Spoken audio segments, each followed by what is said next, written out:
This time he will get off the mark, knocking it into the leg side.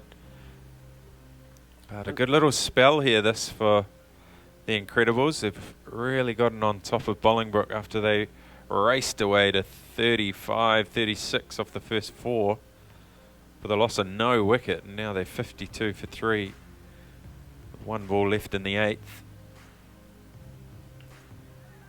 And that will be the score at the end of 8. 52 for 3.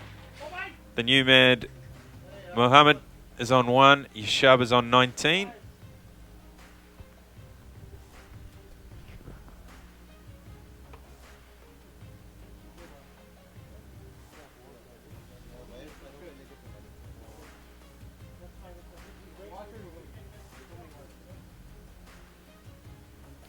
And again, that's the talent, that's the equality talent that's on both sides of the team. We're seeing a little bit more competitive, where one side has the advantage, and then all of a sudden, you're down 3 wickets. 54 for 3. To build a partnership.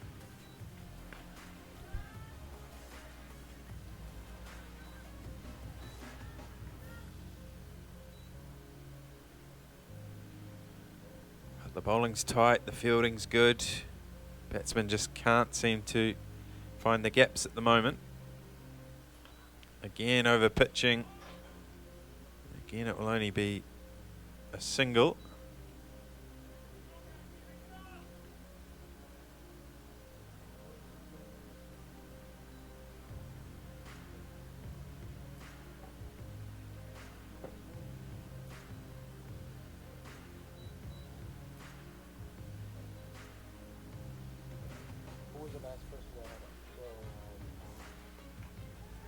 Big shot this time, just over the outstretched hand of the man at point. They'll come back for a couple.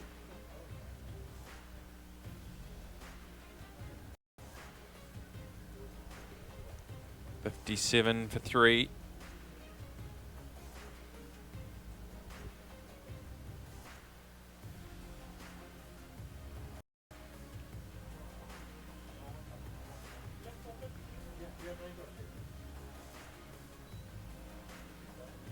Big shot this time. Has he found the gap?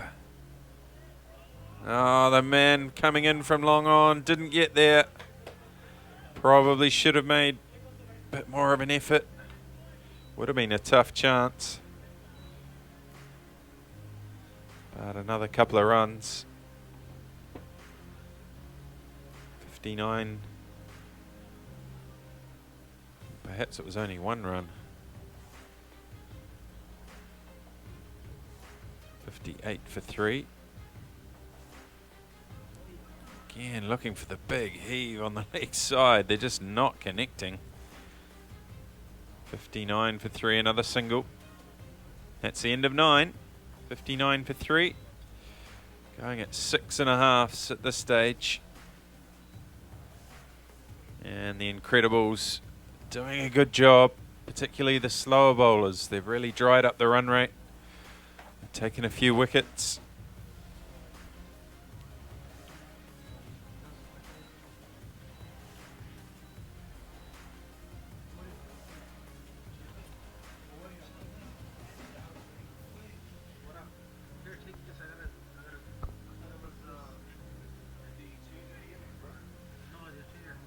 Is this from pool 1 or pool 2 this game? Pool 1, the one that's only got 3 teams?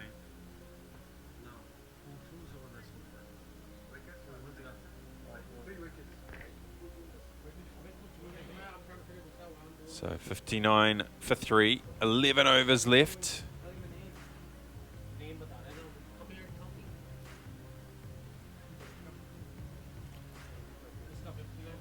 Syed, the last of his 4 overs now. Sorry, not Syed. Talha, of course, 11 for 2. This is his 3rd over.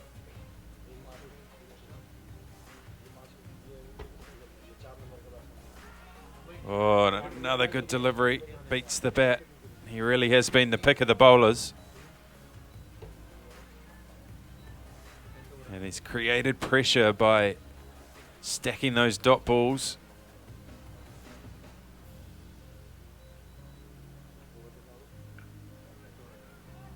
And again, he's not going to concede a run, so 3 dots to start. This the 10th over. And you can feel the pressure building on this Bolingbrook pair.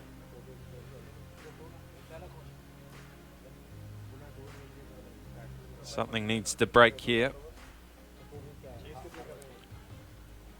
This time he'll just get a single. But it's not really enough at this stage. This pair needs to do more. They need to look to tick things over with the singles and doubles and then put the bat ball away. There hasn't been a boundary for quite some time.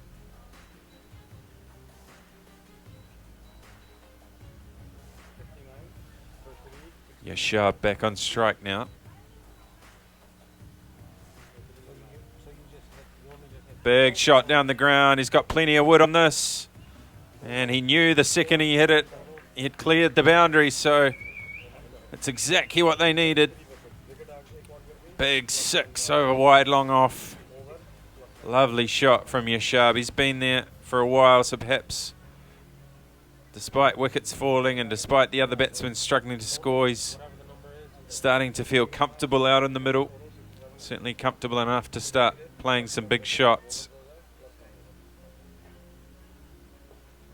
And they really needed that, did Bolingbrook. All the momentum had gone out of their innings to that point. And he follows it up with a single into the leg side. So good batting, follow up the boundary with a single. And it means he will retain the strike for the next over. 67 at the end of 10. So halfway through the innings, if you double it, they're heading towards 135. But of course, they'll probably look to up the run rate in the latter half. So maybe 150, 160 would be a good effort from here. And it would be, but again, like we've seen the matches coming up, anything below 170 has been pretty easily attained. So they're going to need to up their tempo. 10 overs, you're looking at 10 and over, you're looking at 167 minimum. That's what they're going to need. Yeah, well, if they can score it 10 and over from here, it'd be a pretty good effort considering what's transpired today. Only going at 6.7 for the first 10. And they're going to rely heavily on Yashab. He's been out there for 23 deliveries. He's going to need to go out there and he's going to need to turn it up a little bit more than what he has right now. Again, 29 off of 23 is above 100 strike rate, and he's going to need to pick up the tempo a little bit.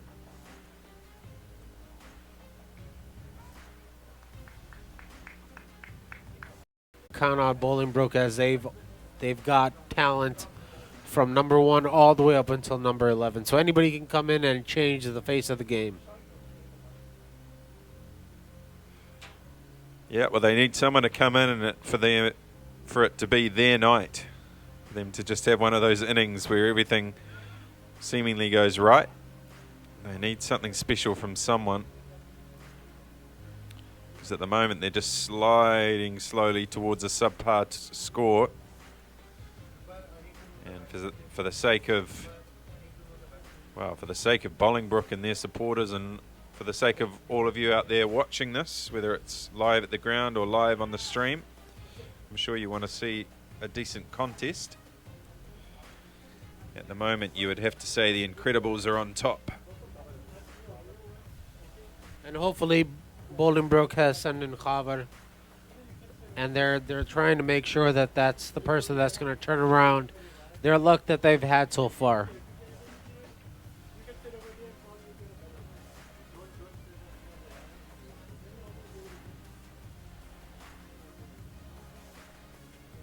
So 2 deliveries left in Syed's spell.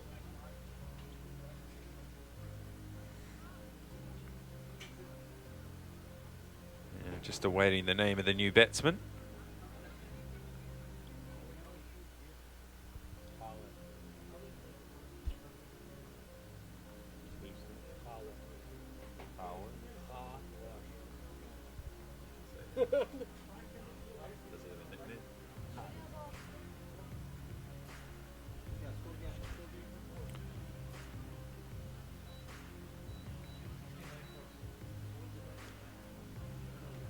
So 69 for 4 now.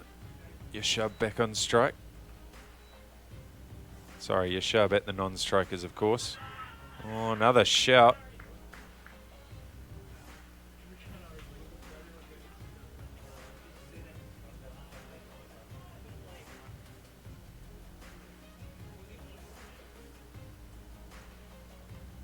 Last ball of the spell.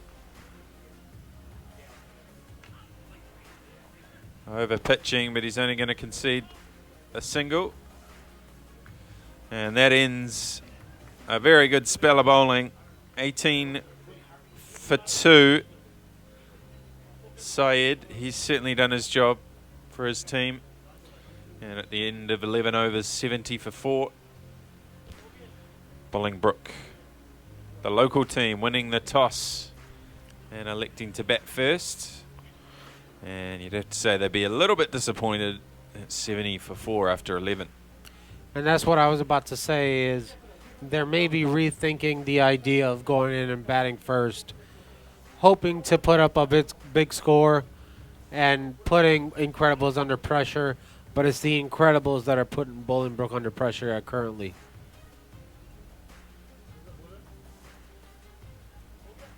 Yeah, it'll be interesting to see what happens later on. Of course, you can never count your chickens until you see both teams bat. But at this stage, it certainly feels like Bolingbrook are heading towards a subpar total. Incredibles will be confident. Talha will bowl out as well. One chance perhaps with Bolingbrook.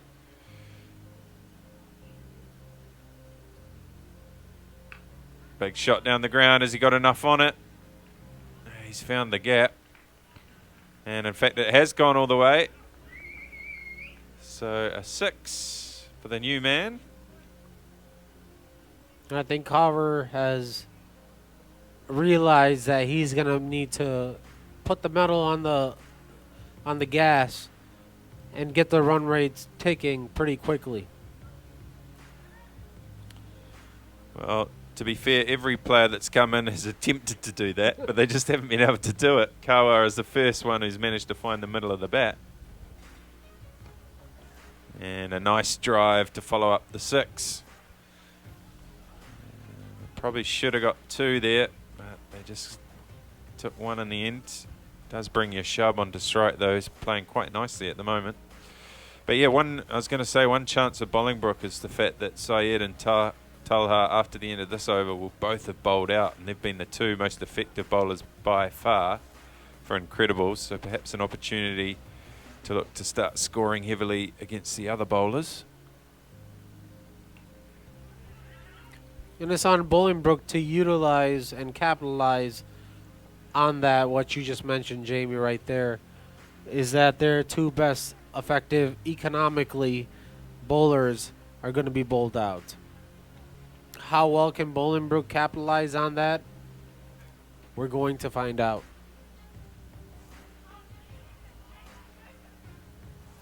Good use of the angles here. They'll get at least 2. So Kawa has come in and certainly shown his intent, and so far he's executing well as well. 1 ball left in the 12th over. So still 8 more to come. Plenty of cricket to be played in this innings. And Jamie, if you look at the field placement of the Incredibles, that's pretty widespread. What do you think about the field placement? Yeah, to be honest, I'm surprised they have gone this defensive, considering they've, to this point, they've been on top. I thought perhaps they'd maybe look to squeeze a little bit more, particularly the new player. Kawa has just been allowed to get his innings going, really. Not a lot of pressure on him. Oh, it's a bit of a false stroke there by Yashar, but he survives, and that ends 12 overs, 81 for 4 at the end of 12. And the end of a good spell from Talha. He finishes with 30 for 2 from his 4.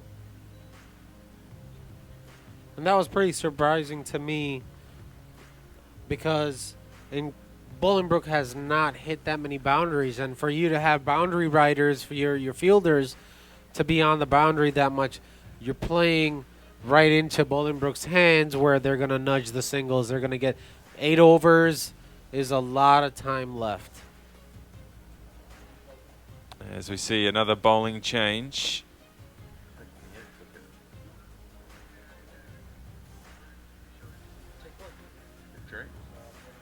Yeah, I think yeah, took it. Yeah. So another bowling change. And it looks like Aaron Thomas will be the man. Looks like he's a lefty.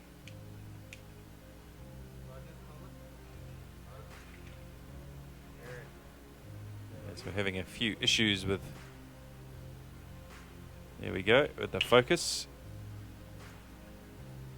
Fantastic job being done by the cameraman throughout the day.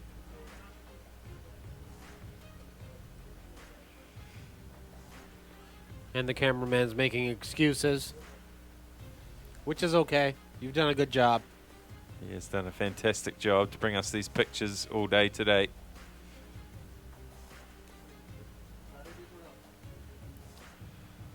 A little bit of creativity with the soft focus there. Some sexy lighting.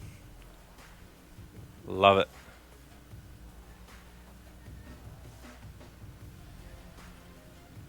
So Jamie, 81 for 4. What's the best that Bolingbrook can hope for from here? Probably 10 and over, which gets them to 160. Will that be enough? I think so. That's going to be a fighting total. The bowling lineup that Bolingbrook has, but again, it's any man's game on any given day. They have Incredibles have a strong batting lineup as well, but again, like we say, any man's game. Short ball first up from Thomas. Bowled with some decent pace too. He's been told by the umpire that's your one for the over. And he certainly was through Kawa before he knew what was happening. You know, my experience with Aaron, he prefers the short ball. This time he loses his line somewhat. That'll be a wide. Just dropped his front arm there a bit too early. Dragged it down. Just a bit of a technical thing there. Got to try and keep your front arm up as long as possible. But I think Aaron needs to bowl it a little bit fuller. Give the batsman something that they're not expecting.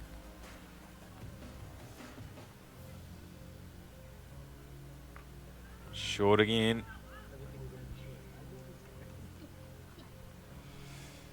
Just for those of you who are watching the live stream, it'd be good to hear from you to see from what parts of the country or perhaps from what parts of the world you're watching. So maybe you want to message me on my Twitter account at Jamie Paul Lloyd. Send me a message to let me know you're watching. This time he makes very good connection with the short ball. There's a man stationed out there, so they'll just get the 2. But a good shot from Kawa. Chance for an overthrow, but they don't get it.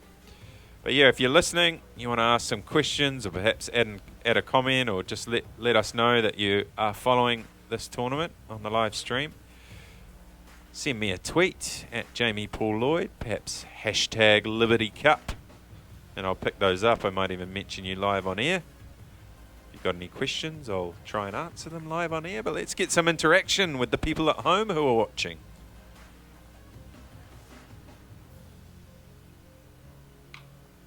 This time he gets plenty of wood on it, and that's sailing over the top.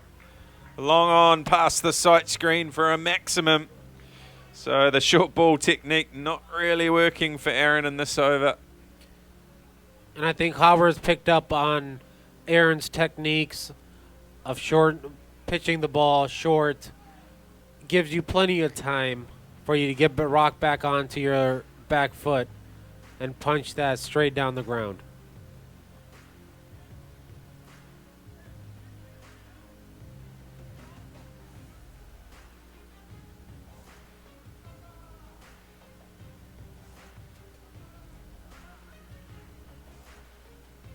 So he's already gone for 9. A couple of deliveries still left in his first over.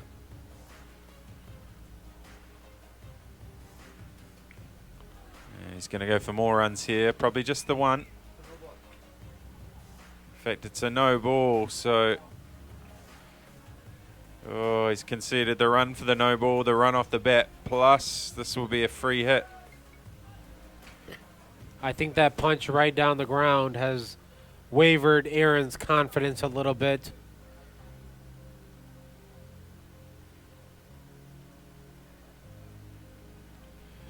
He needs to try and finish out the over here and not concede too many more runs. He's got Yeshab on strike, who likes to work the ball around the field, not be a big hitter. But again, he can hit it a long ways when he wants to.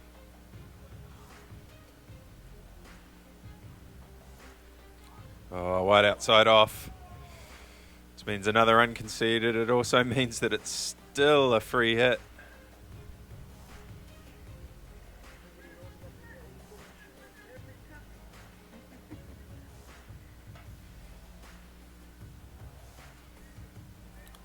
You can see Saqib Chaudhary going up to Aaron, giving him a piece of advice, trying to calm Aaron down.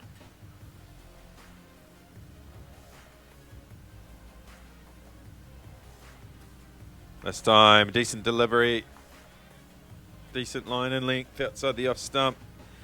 Yashab unable to take advantage of the free hit. But the damage has been done in this over. 12 runs conceded, 1 ball remaining. And it's given Bolingbrook a little bit more momentum in their innings. Jamie, what do you think of the BPL facilities when it comes down to a night match? Short again, miss it, but he's going to find a gap. Well, they're brilliant. It's brilliant. I'd love to play out there at night. It's not too many grounds around the country where you have the opportunity to play under lights. There's obviously the stadium in Florida. There's another ground in New Jersey that has lights where I've commentated on night cricket before. And I don't think there's too many others. So this is one of maybe half a dozen max around the country where you can play under lights. And sure, they're not international stadium massive floodlights, but this is brilliant.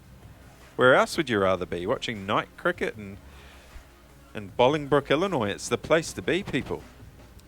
So are you saying we can get you out of the commentary booth and put you on the field? Let's talk to freedom fighters. Let's see if we can get you on the field. It depends if they want to win a game or not, I guess. I'd be a bit of a liability. Liability with bat and ball, I can field pretty well, but you don't really have designated fielders in cricket. I'm pretty sure there's 8 teams out there that are willing to take you right now. I'm sure Mir didn't fly me all the way out here just to go and field at deep mid-wicket for one of the teams. But sure, why not? If someone's willing to give me a go. It's been a while since I actually played a game of cricket. You're from New Zealand, mate. It's true. You're more than capable enough to be out on that field. Sure. And if you guys want a game of rugby at some stage as well, I'm happy to oblige. I'm pretty sure Amir can arrange for that as well. So 94 for 4. 7 overs remaining in the innings. 13 runs off that last over. So again, if they can continue to get 10 plus per over, 160, 165 on the cards here for Bolingbrook, which would certainly be a contest. Looks like there's a change in wicket keeping as well.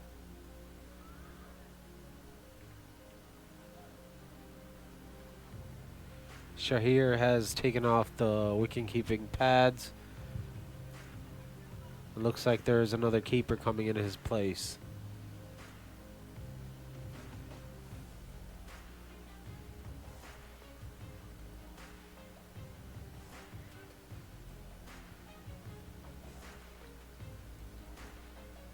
So just a reminder that you can interact with us live on Twitter if you're following this match, the live stream on YouTube. Send us a tweet, hashtag Liberty Cup. You can send it to me at Jamie Paul Lloyd, and we'll answer any questions you might have or mention your comments, give you a shout out on air. Oh, swinging across the line. Umpire shakes his head. Not That was out. going down leg. So Yashab, he's been there since the start. Samir back for his second spell.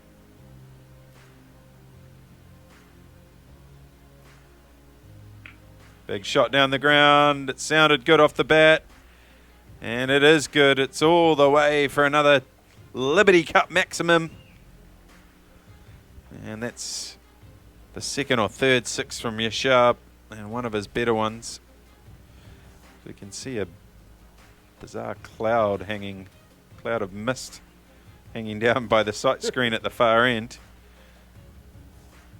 At least I hope it's mist. I hope it's not that insect repellent that Mia was spraying earlier.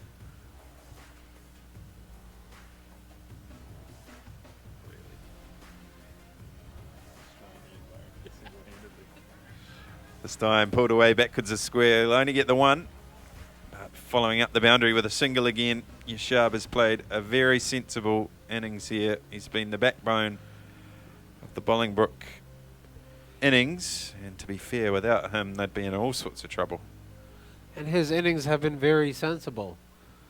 Taking the risk when he needs to take the risk at the bad delay. But also working it all around the field for those singles and doubles as well. Another big shot here from Kawa. Didn't get all of it, but he'll get a couple. Good running, very good running. Making sure they got back for two. And that's the 100 up for Bolingbrook as well. 100 up in the 14th over. Knowing the Bolingbrook lineup, they're looking at, or at least in their camp, they're looking at around 190 to 200. Knowing they have the firepower coming up if any one of these batsmen were to get out. So last ball of this over, 9 runs off it so far.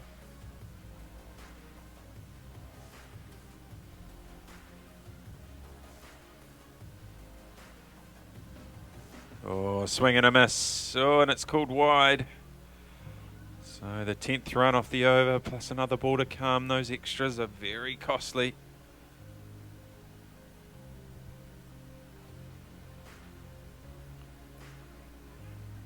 Very good partnership this now.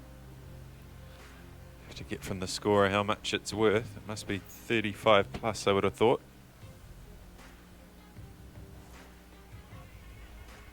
And they'll get another one to finish the over. So 11 runs from it. So a 13 run over off Aaron, followed up by an 11 run over off Samir. And there's some good momentum in the Bolingbrook innings now. 105 for 4 after 14.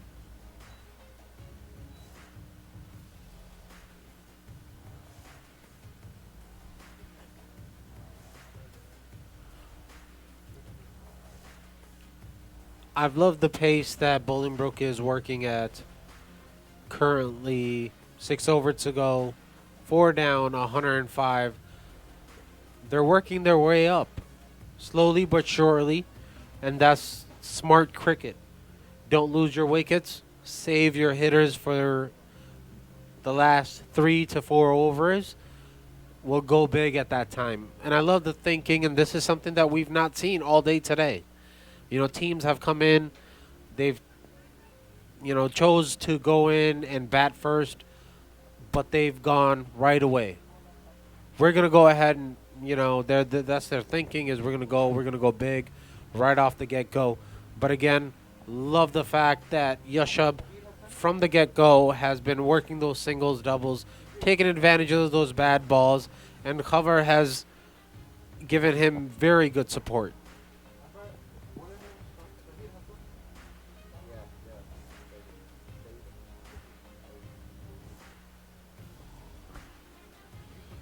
Yeah, you're right, and it just shows the value of partnerships. And this has been a very good partnership. Certainly the best one of the innings so far. Looks like Incredibles are so confident that they've got their wicketkeeper coming in and bowling in over now. Shahir Hassan is on to bowl.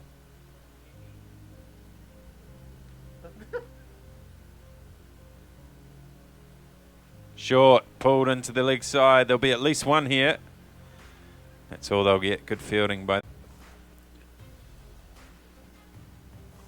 Shahir is a jack of all trades, as you can see. Big hitter of the ball, wicketkeeper, and now a bowler. A true all-rounder in every sense of the word.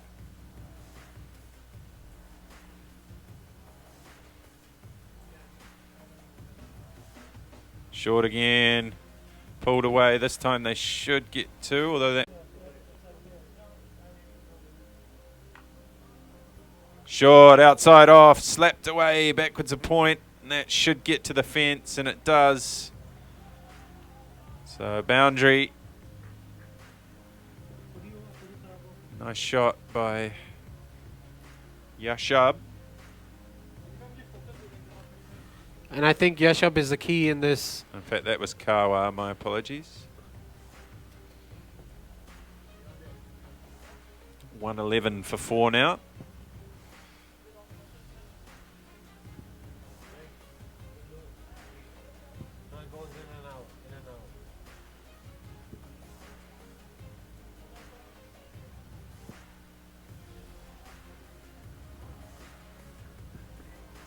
It's because of the light. I imagine it's that big floodlight putting it on. So you've got a top edge over the keeper here. Effective shot, hard to field. And they'll come back for a couple. So all of a sudden runs coming thick and fast with Bolingbrook. 13 run over, 11 run over, 8 runs off this one so far. It's coming pretty easy, and I think Incredibles might have to rethink their strategy and get some of their regular bowlers to come in and take charge. This time a better delivery, but clever batting from Kawar. Just knocks it into the offside and they take a single.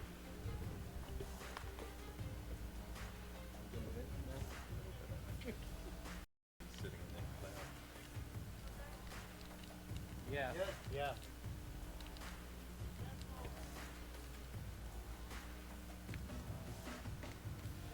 Slower ball this time, lays it off backwards a point. They'll just get the single to end the over, so 10 runs off it.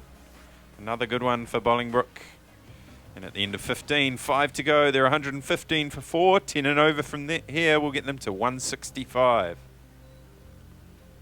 See you tomorrow, Bob.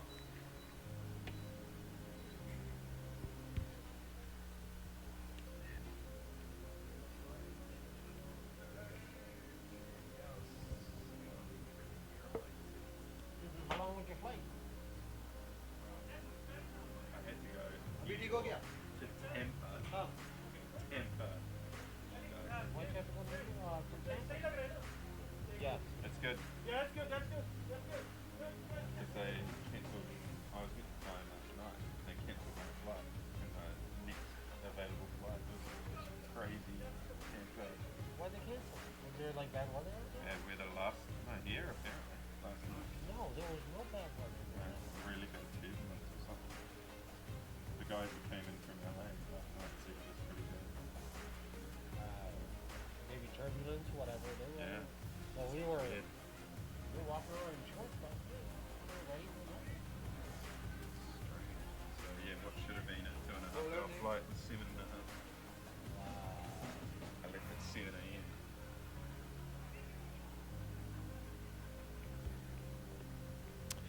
So 5 overs remaining. Another bowling change. This innings seems to have been going forever. I'm sure any minute now we're going to see the sun begin to rise. And we'll be right back at it. We Yeah, have exactly. a game at 8 o'clock tomorrow morning. Driving down the ground, and he has cleared the rope once more, I believe. We'll wait for the signal from the umpire.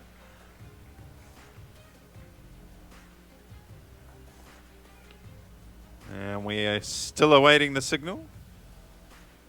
And he's gotten the signal from the fielder in the deep to suggest that it was boundary 4.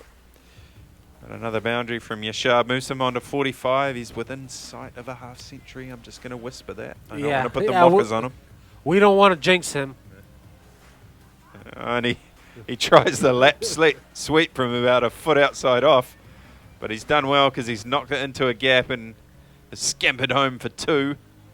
Very good batting. This has been a fantastic innings in the context of this match. And if you looked at it, he's always running the first run hard. He wants to make sure he's given himself the opportunity and his team the opportunity to come back for 2 when it presents itself. Yeah, very good point. It's really been a great example for any youngsters out there, well, and anyone actually who plays the game, of how to run well between the wickets. But you have to have the fitness, Jamie. Big shot down the ground. Has he got enough? Yes, he has, and that's his 50. And he brings it up in style with a big maximum down the ground. Yashab, and well, he might raise his bat. He's been an absolute champion for his team tonight. 53 not out of 38 deliveries. And he's been the backbone of the innings. Was there from the start. He's watched wickets fall at the other end. He's had to temper the flow of runs, but now he's starting to cut loose. And he's paced his innings wonderfully.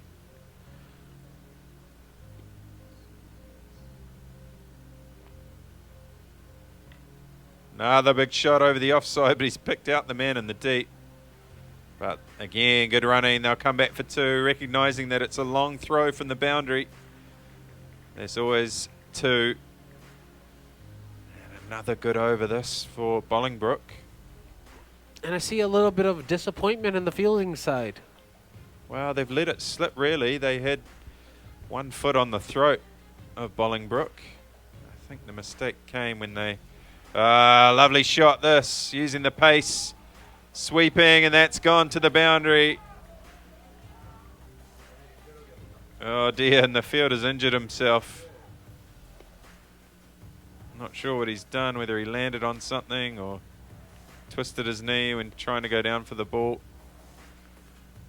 He looks in all sorts of grief. I think he's hurt his knee right there. And that's not good to see.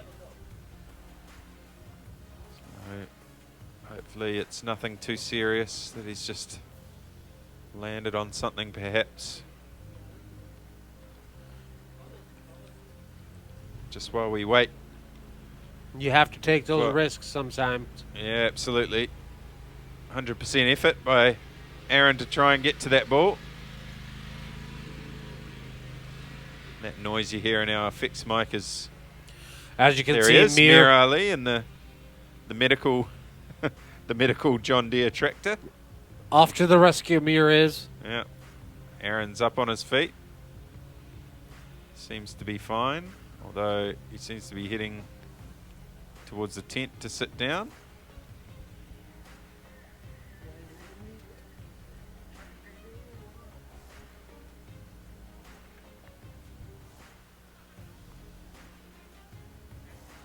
Oh dear, looks like the tractor's cut out and he's still on the field. Could be a disaster. Anyway, while we wait for things to get back underway, we've heard from Lenny Achobar, who said he's watching, so thanks Len. Lenny, of course, commentator extraordinaire. He's been working back in New York extremely hard on the Green Line Independence Cup that's happening in New York, commentating the matches there. I'm sure they had a fantastic first day themselves, as we have been having here. So thanks for watching, Len. Shout out to your boy Matthew as well. I'm sure he's probably in bed at this time, but you can tell him I say hi. As the cricket continues. Driving into the onside this time. They'll come back a couple. Again, good running, and the runs are really starting to flow now. 4 overs left. 170, 175 is all of a sudden back on the cards. I think it is, and I think Bolingbrook is hoping for or have it in their mind for a bigger total than 180. They're looking for 200. Again, swung into the onside. Just the one this time, though. One man inside the circle on the leg side, and he was able to get to it before it got past him.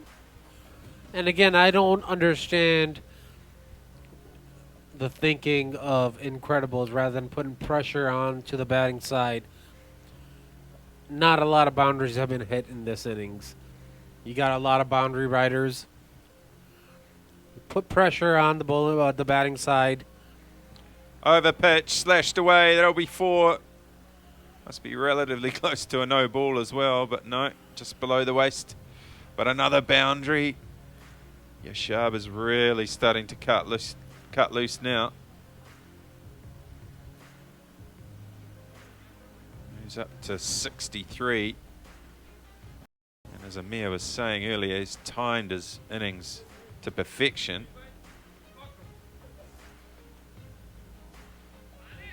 So 140 for 4 now. And the wicket keeper, Shahir, struggling to stem the flow of runs currently.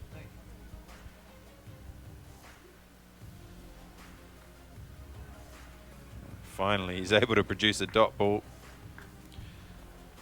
A minor moral victory for the bowling team at this stage. Who only some 5 overs ago were right on top here. But this partnership has taken the game away from them somewhat.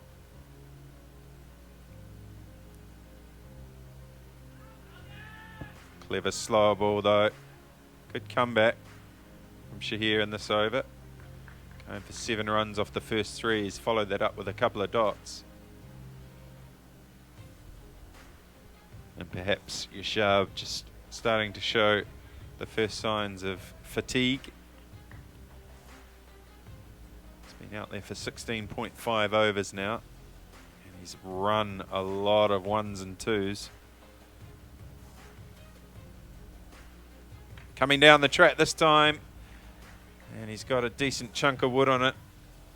He'll come back for another 2.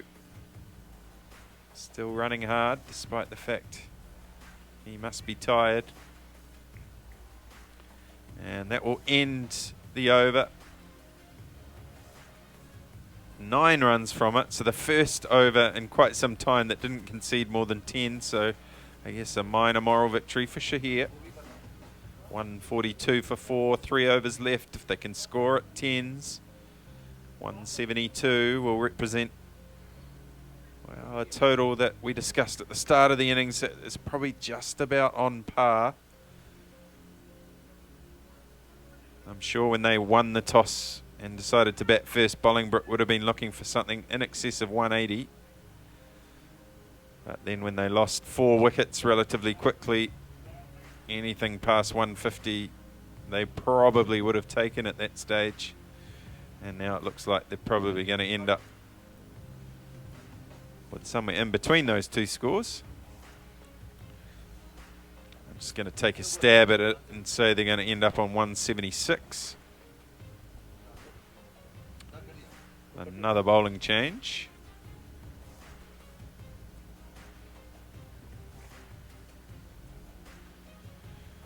Kawa has done a fantastic job. He's 34 not out. 3 overs left. You're looking at about another 35 to 40 runs. Ideally. Well, a horrible delivery to start the spell, but he's gotten away with it. And he's been called for a wide, but probably should have been hit somewhere close to the city. And this time he's got hold of it. And he found the gap in the deep. 4 runs. So a costly start to the new spell for Jahanzeb. In fact, it's his first over. Starts with a wide and a boundary. And possibly, I think Incredibles are running out of regular bowlers. Yeah, well, that was always the risk. I think we talked about it when their 2 spinners who bowled so well in the middle of the innings both bowled out around about the 13th or 14th over, and since then it's been one-way traffic. Oh, he's got him. He's got him. Yep, you could see from here that his foot was still on the line, and of course if you don't have a bit of your foot behind the line and you're caught outside your crease, it's gone. So that ends what was a very good innings from Kawa, and it's come just at the right time for Incredibles as things were starting to get a little bit sloppy. They were bowling wides, they were giving away boundaries, and finally that fantastic partnership, which must have been worth 70 or 80 runs, we'll have to have a look at the score, has come to an end. Yashub still there. It's been there since the start. And he's going to need to start going at it.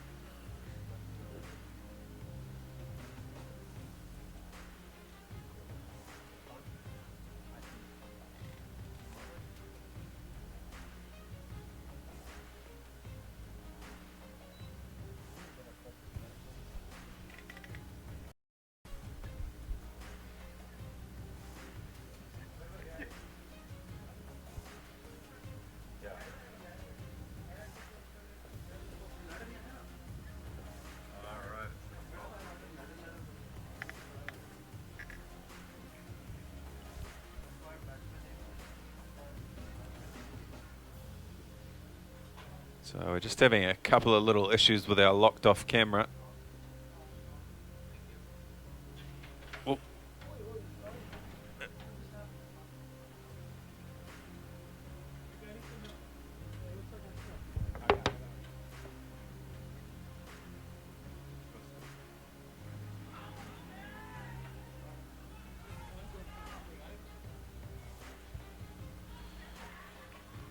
And we've had a run out at the bowler's end, so a comedy of errors results in the new man being run out without scoring. New man in was Irfan Chaudhry.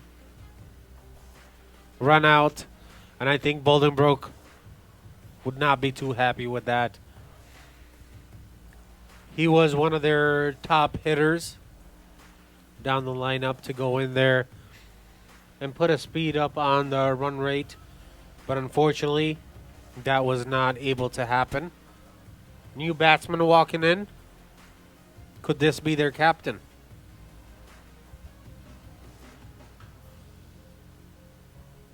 Could be. I'm not sure. I don't know the players.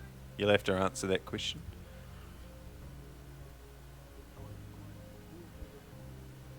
And I'd just like to say also, Amir, that I think you put the first commentator's curse on this evening, because after that boundary was struck, you were saying how the Incredibles have just lost it and they don't really have an idea of what they're doing, and since then, wicket, wicket.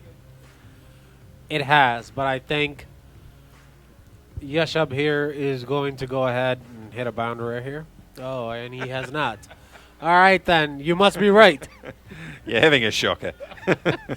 It's worth a try. It's worth a try. Of course. You've got to try these things. Salman Ahmed on the other end.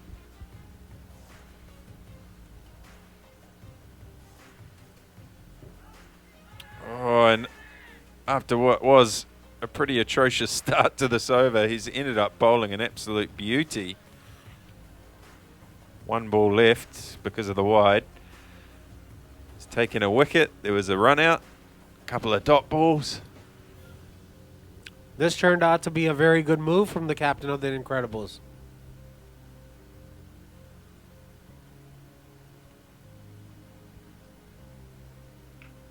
Oh, he's got hold of this. Oh, and it's gone over the fielder's head for 6. Through his hands. So, again, you've put the commentator's curse on. You've said this turned out to be a pretty good move, and he gets it for 6. So, I'm not sure if you want to keep talking or making these claims, because at the moment it's all going against you. I think we need Rick back in the booth, don't you think? Possibly we do. Maybe for the second innings we'll give him a go. So 153 for 6 at the end of 18. So still on target to get 170, 175 plus. And it looks like they've brought back the big lefty for his final over. Come run.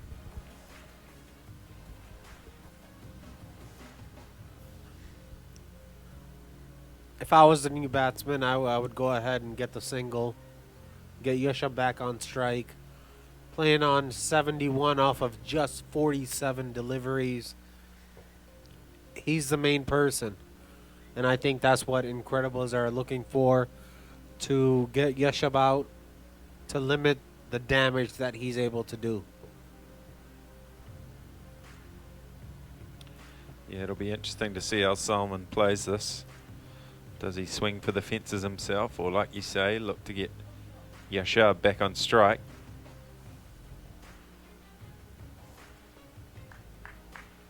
And that's a wide.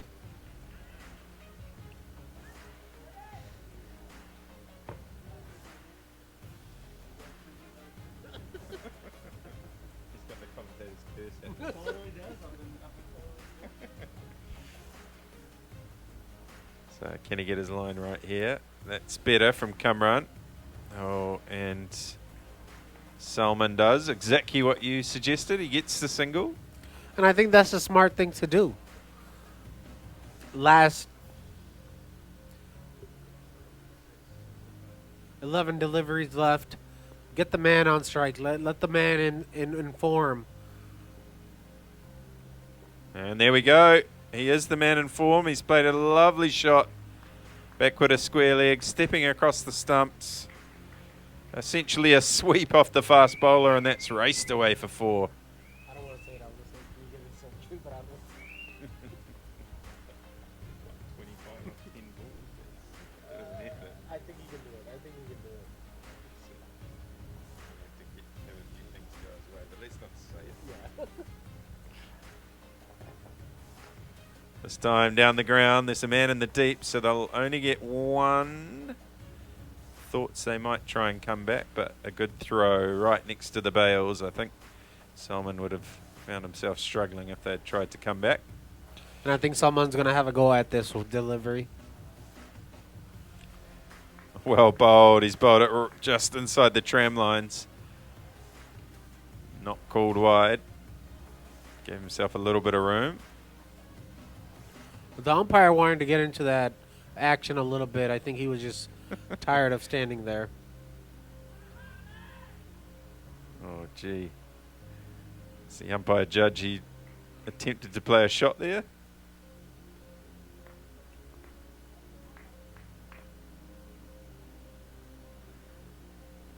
I didn't actually see the signal from the umpire then. And this time driving on the offside. Man at long off with some work to do. And he can't stop the second, so well run. And again, you have to give credit to where credit is due. Yashab running the first run hard. Coming back, making that second run available for him. End of the 19th over. 163 for 6. So I called it a few overs ago that I thought they'd get 176. 13 off the last. It's possible. It's possible. Very much. But again, Yashab is not on strike. Is Salman going to be able to do this? Again, probably the smart play would be to look to get a single. Possibly the smart play from the fielding team would be to bring a few extra men inside the circle to try and cut that single off. But again, Incredibles are playing very safe. They're playing defensive.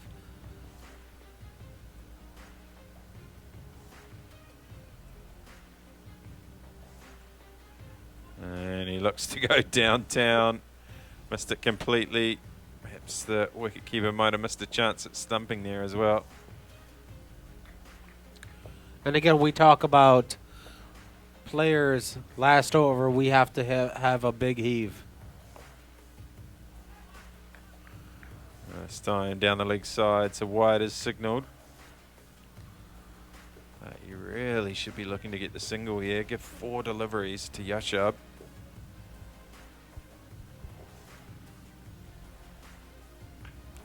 He's got something on this one. Don't worry about that. That is out of here. So Salman continues to swing for the fences, and this time got it out of the middle of the bat. And that takes the score to 170. So they've hit the par score. They have. So everything from here is bonus. And that's what we would like to believe. But again, Incredibles have a very strong lineup. 170, 180 is going to be doable in their mind frame. And again, those are going to be wides. Yashab pushing hard to try and get back for 3. He's going to come. That's great running. Very clever cricket. So it's wide plus 3, so 4 wides. And it's got Yashab back onto strike, more importantly. So 174 for 6. Still 4 deliveries left. Can Yashab get to the big 3 figures, Jamie? 4 deliveries. 4 deliveries to get 22. Well, he's going to have to clear the fence at least 3 times. Can he do it? Let's see this.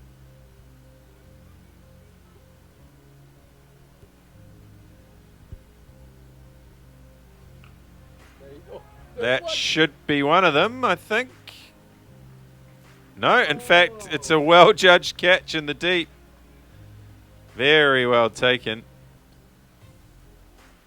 I think I should just keep my mouth shut for the next 3 deliveries. Mr. Imtiaz has had a comment there. It's okay. So the Bolingbrook supporters perhaps not too happy with you, Amir.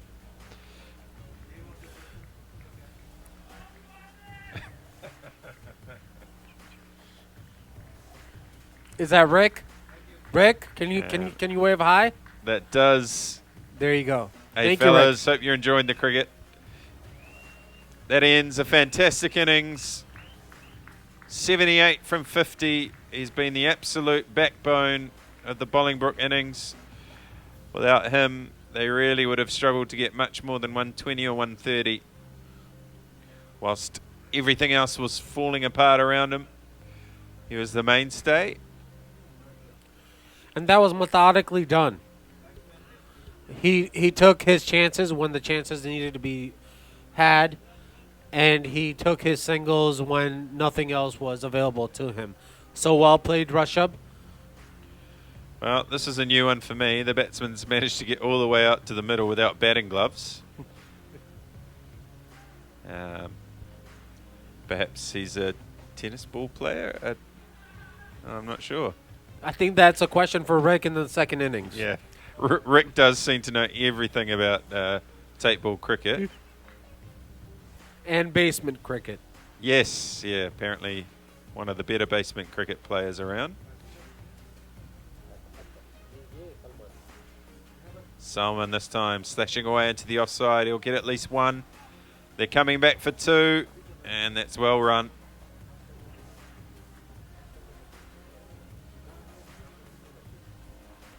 So 176 for 7 now.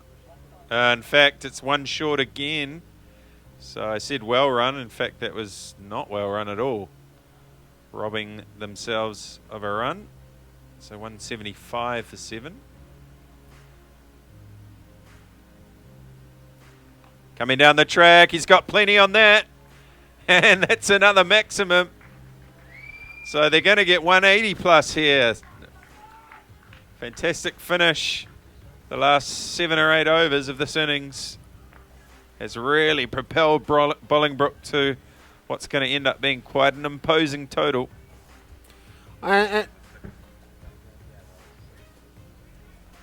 Last delivery to go. 181 for 7, Bolingbrook.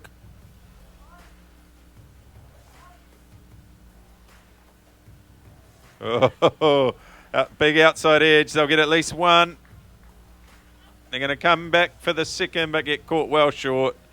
So 182 for 8 will be the final score, run out off the last ball, but a good little cameo from Selman, and unselfishly sacrificing his wicket there in an attempt to get back for the second. So the Incredibles, they will require 183 for victory here. Pretty decent total to chase, but you've said they've got a powerful lineup. And they have. And the key for Incredibles is going to be Shahir. If Shahir gets going, this total is going to be chased down within 10 overs. So, wow, within 10 overs, really? If he gets going, he's going to get going. But again, at the end of the day, this is cricket. Anything can happen. Bolingbrook has a strong bowling lineup with Salman leading the front. Minhaj is also very, very well. Yashab, at the end of the day, for Bolingbrook, 78 off of 51, with Khawer giving him support. 38 off of 22. Incredibles requiring 182 to win. Pick of the bowlers for Incredibles was Syed for bowling 4 overs, only 18 runs given, and picking up those 2 crucial wickets. Again, 183 to win for Bolingbrook. And we will return in approximately 10 minutes for live coverage for the Liberty Cup. Again, thank you so much to our sponsors, Liberty Medical Center, Pepsi, Gatorade, and live scoring and coverage by Crick Clubs. Again, we will return in 10 minutes for play-by-play commentary.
Just hello. Right by the cone. बताया नहीं मुझे कुछ क्या खाना है बोलो अबे भाई तू बोल क्या खाना है जो मिलता है अबे बकरे का गोश्त सुअर का गोश्त क्या क्या क्या खाना है हलाल खिला दिया हलाल हलाल वाले को तो व्हाट डू यू वांट मैं खुद ले आऊंगा जिसका what do you want pizza चीज Hello, hello. Let's go there, but I'll give you a thumbs up.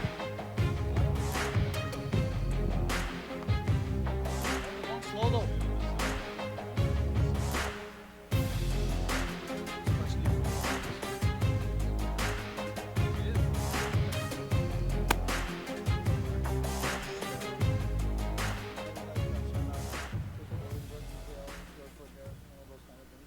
That matters, man. Dude, Indra Nui has been watching every single game. Really? CEO of Pepsi. Wow.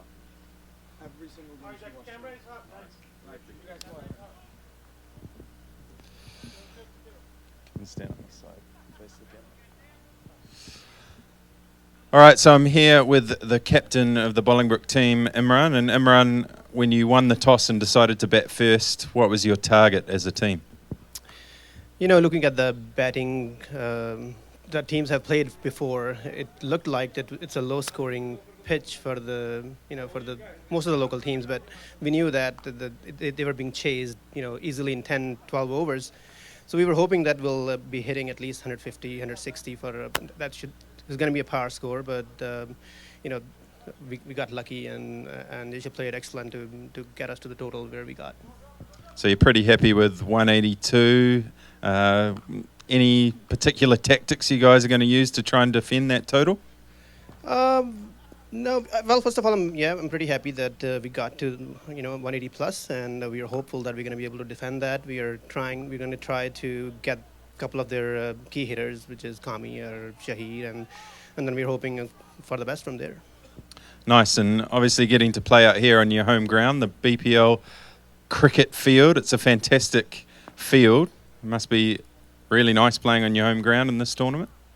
That is true, and the credit goes to Mead and his team for this excellent job. And I think he has raised the bar in Chicagoland area for cricket, and hopefully other leagues will be following the suit as well, providing an excellent platform for the youth. And if the opportunities are there, then these are going to attract the youth, and that's what our goal is. Not just to play cricket for us, fun for us, but also attract the youth to keep them away from other extra curricular activities, as you know what I'm saying. So we're just all praise goes to Bolingbrook mayor, his team, Ali, for working with the Park District and the effort he puts in. It's just outstanding. Brilliant. All right, well, good luck for the second innings. And Yashab, the star of that first innings, well done for your innings. 78, I believe you scored in the end. And what were your thoughts? Obviously, you opened the innings, but you guys were 4 down pretty early, and you weren't scoring many runs. What were your tactics at that stage? So I've been playing with these guys for a while now. I knew they did not have any bowlers at the end, so I was like, if we stick till the end, we can get more runs. When Kaur came in, I just told him to stick around and play the balls. Don't go for any dots, just keep scoring on every single ball. We were targeting around 155, 156, but at the end, we got more runs, and I went for the shots, and it came in, fortunately, and so that was my thinking. I mean, to just reach 160, around 160 mark, and thank God we reached 180. Yeah, it was awesome. I mean, it was great to watch from the commentary box. At one stage, we were saying these guys need a partnership, and obviously that partnership with Kawa was key. Yeah, that was the key. I mean, and especially running between the wickets, that was pretty helpful. I mean, when you run hard, it keeps the pressure off, and when you keep scoring on every single ball, it gives you confidence as a batsman. And the key is not to go for any dots. Yeah, absolutely. Well done. Congratulations on the innings. Good effort, and good luck for the second innings. So that the guys from Bolingbrook, they are going to be defending 182. The Incredibles, they need 183 for victory. We will be back with the run chase in a couple of minutes.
can you announce it like I need one person from batting team?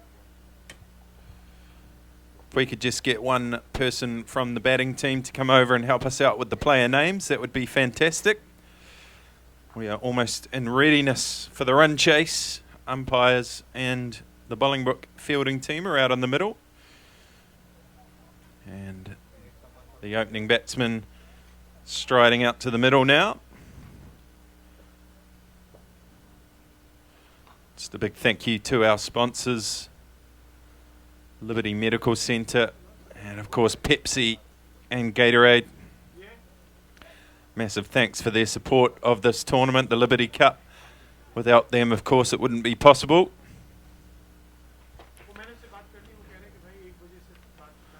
So 183 required by the Incredibles to win this game in 20 overs. Run rate required from the start will be 9.1. So a fairly tough ask. Certainly the highest score by quite some margin from a team batting first so far in the tournament. Looks like the star with the bat for Bolingbrook will also be donning the keeping gloves, Yashub. Strike batsman name. Strike batsman name. And joining me in the commentary booth for the second innings is the man, Rick. Welcome back to the commentary team, Rick. Thank you, Jamie. Back with a popular demand. Thoroughly enjoyed the stint of the first inning between you and Amr. Thank you. The fans have been asking for you. They've been asking where you were, and you're back.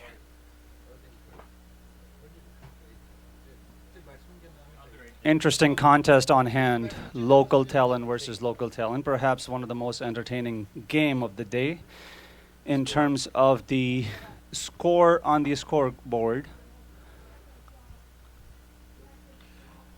Yeah, they're going to have to play well. We thought at the start that perhaps 170, 180 would be about par, so this should be a good contest.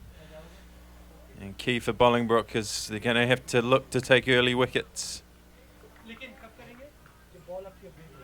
And I think Yashar made a couple of really good points in that interview at the break, but let's watch the first ball. Wide outside off, but just inside the tram lines, so no wide signal. Yeah, Yashab, when I talked to him at the break, mentioned the running between the wickets, particularly in that partnership between him and Kamar. I can't remember who the guy's name was exactly, but it was a fantastic partnership.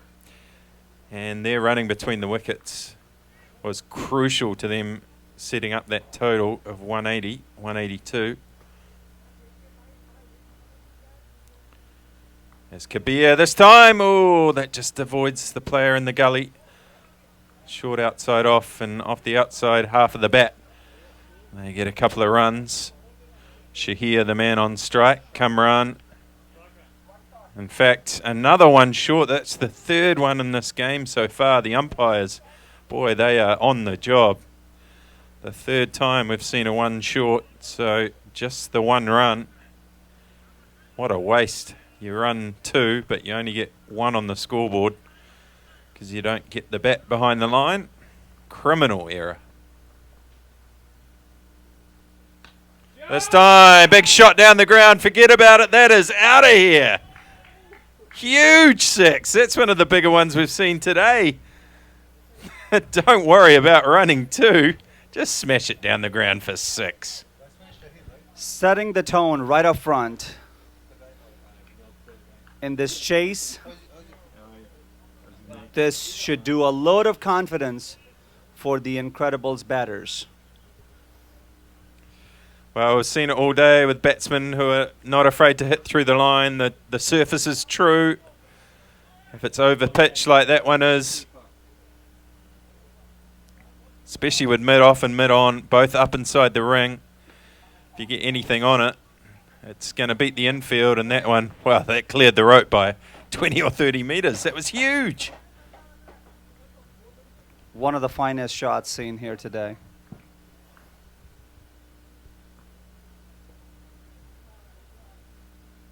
This time shorter of a length. He learnt his lesson from the over pitch delivery that perhaps should pull his length back a little bit. And that was a much better line and length.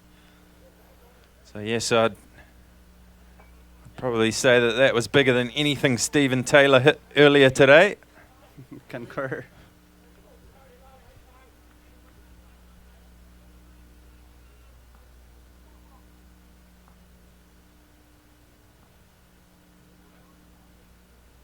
And this time he elects to leave it alone. Little bit of outswing from Kabir. I felt despite the initial semi-regular, the loss of wickets the Bolingbrook had, they certainly came back extremely strong into the game and finished it up with more than a respectable total given what we have seen so far. So show a lot of confidence for their bowlers to defend this total. So moving around the crease with Shahir. But another good delivery from Kabir, and despite being smacked back over his head for 6, he ends what is a pretty good over, just conceding 7 runs. And 7 without loss after 1.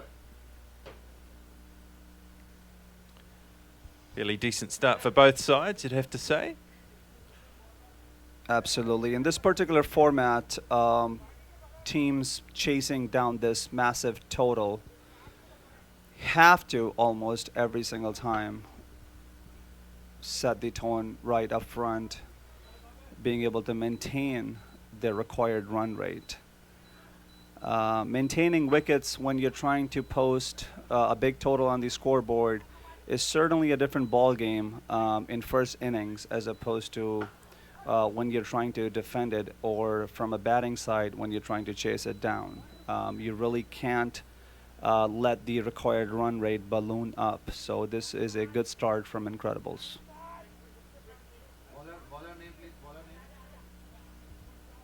Yeah, you're right, Rick.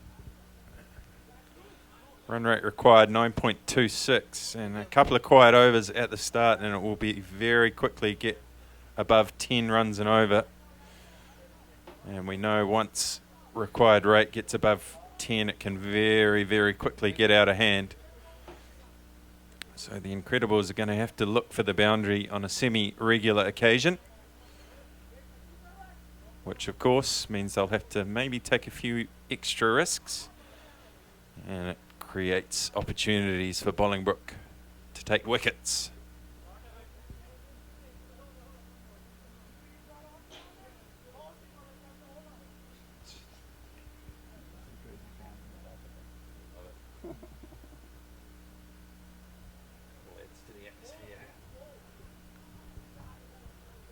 Amazing commotions from the back of the commentary booth from some of the fans, mainly Zubair Haq and Arif Hokla. Short outside off, slapped. That is absolutely met. And that will run away. No, it won't run away. The man from deep backward point has managed to get across and keep the scoring to just 2. Thought he'd got more on that. Kamran, the all-rounder, he opened the bowling and now he's opening the batting as well. Looks to be a sizable piece of willow that he's got in his hands.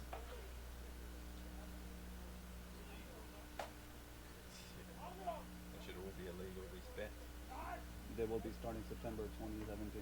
ICC sanction coming down, mandating the size of the blade. Yep. I want the game to be balanced. Unfair advantage. These blades keep getting bigger and wider. Short outside off again, swing and a miss.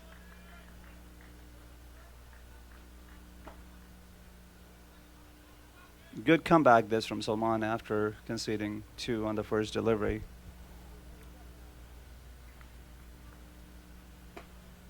Quite a few of seasoned players Bolingbrook have in their bag.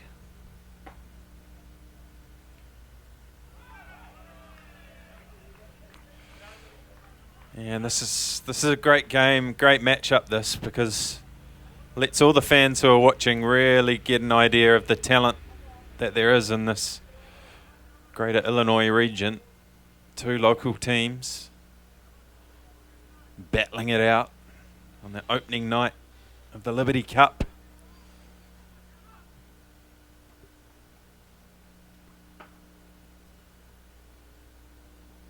This time, short down the leg side. He's got enough on it. It's coming straight at me, and I've stopped it cleanly with my foot.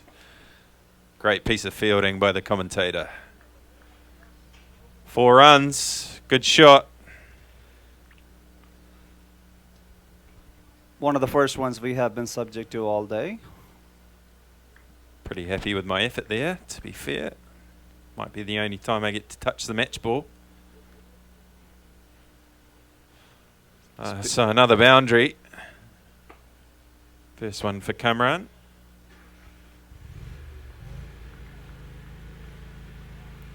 As Mir Ali fires up the tractor again. This time another edge. It's going to pull up short, but they should get a couple.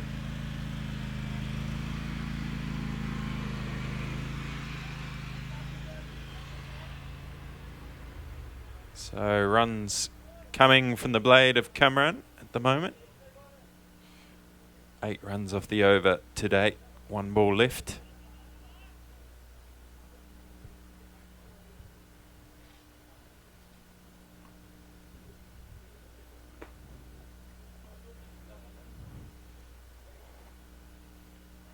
And a bit of outswing. And another wild slog from Kamran. He missed it by a long way to end the over. So 8 runs off that over. The first one from Salman, and at the end of 2, the Incredibles chasing 183 for victory, 15 without loss. So a safe enough start in terms of the fact that they've lost no wickets, but they are slightly behind the required rate already. Definitely enjoyed the banter between Salman and the batter. Came up to the batter and had a few words to say on the last delivery. Yeah, it's all good gamesmanship. So they've struck a few decent boundaries, but they haven't got away on Bolingbrook yet. That's the advantage of having runs on the board. There's always scoreboard pressure when you're chasing a decent total.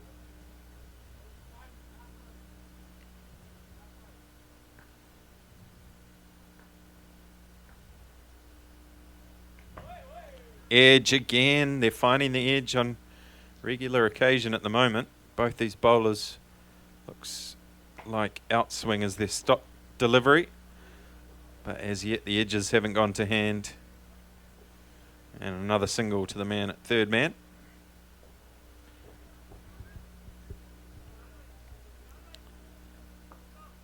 Constant minor adjustments to the field going on, particularly from the bowler, Kabir.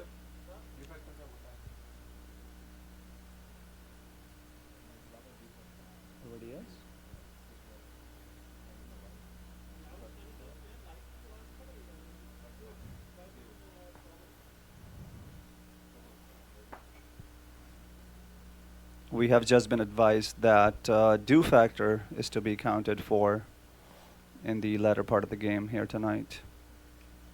Oh, interesting shot this, down on one knee. Flicks it around the corner. It's very effective. That'll be another boundary. Again to Kamran, looking to take the attack to the Bolingbrook bowlers.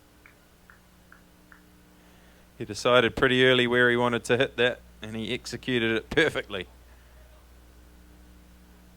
His second boundary. He moves on to 12. Pleasing to watch on the knee into the square leg region. Time to perfection.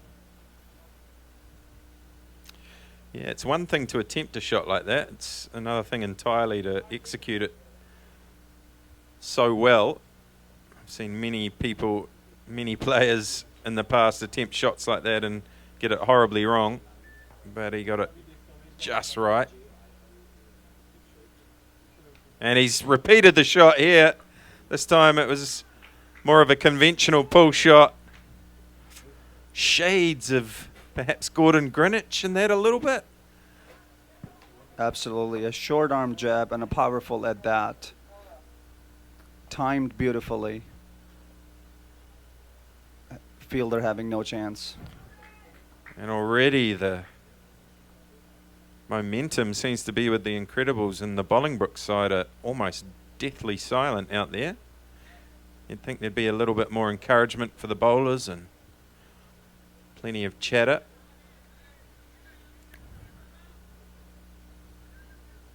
Interesting game this, Jamie, regardless of the total on the scoreboard. Couple of quick scoring overs against you as a bowling unit can certainly bring you on the back foot. This time over the offside. Has he got enough on it? Oh, the man at a wide third man almost got hands to it, but it's avoided him, and it looks like it's going to be another boundary. Umpire just waiting to see if... Oh, in fact, it's gone all the way. Got plenty of wood on it. So that's the first maximum for Cameron. And this over is proving to be very expensive. A good one for the Incredibles. Good attempt by the wide third man fielder running in. It wasn't ever going to be an easy in this condition, despite the fact that it was going to go over the fence regardless.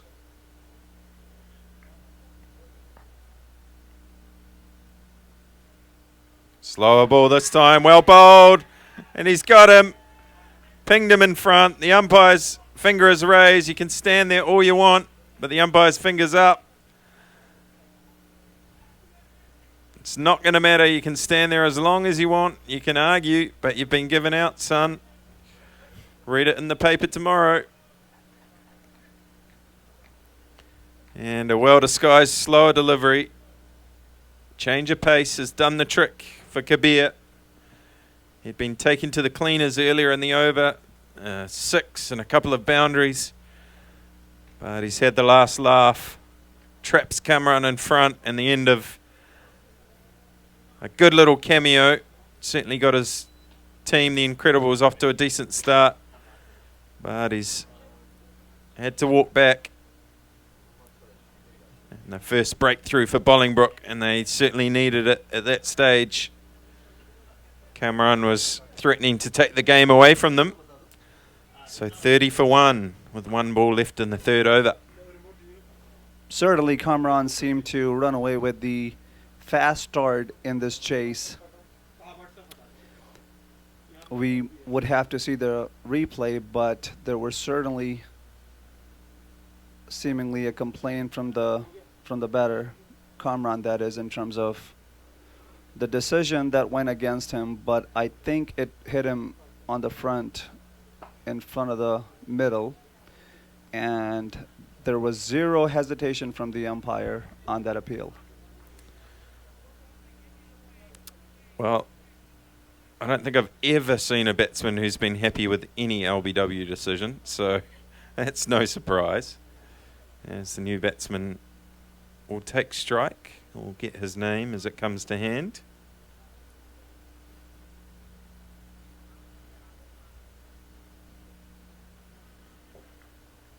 But a good strike back from Kabir.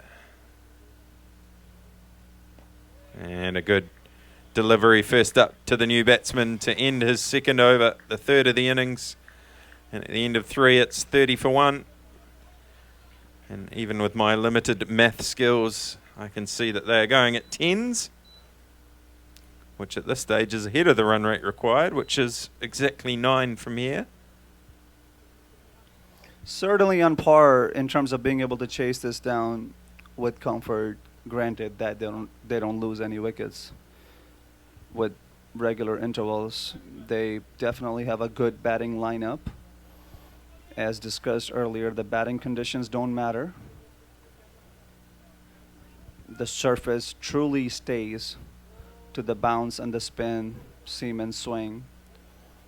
So batters that have, and both of these teams and their batters obviously are extremely accustomed to the conditions and the surface. So Incredibles should totally back themselves with being able to chase this down.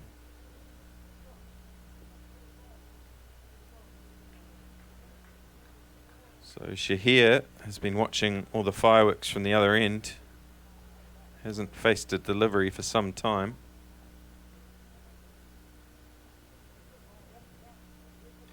And an outside edge is going to get him a boundary here. He swung hard at the delivery. And the old adage in cricket, if you swing hard and you get something on it, it's generally going to fly for runs. That was a prime example of that. Swung very hard, almost swung himself off his feet, in fact, and it flew away over the slip cordon for another boundary. So they're certainly not going to die wondering, the Incredibles. Quite a wide delivery, but in this particular format, you would bank on batter being able to slash hard at it and getting a purchase out of it, and that's exactly what happened here.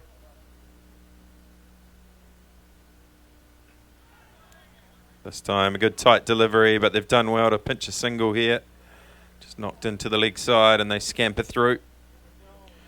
So good cricket all round, good delivery. Well defended and well run. 35 for 1 the score now.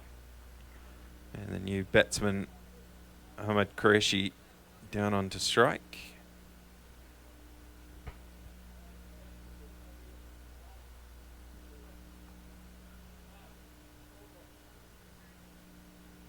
His last name is Qureshi, right? It ought to be.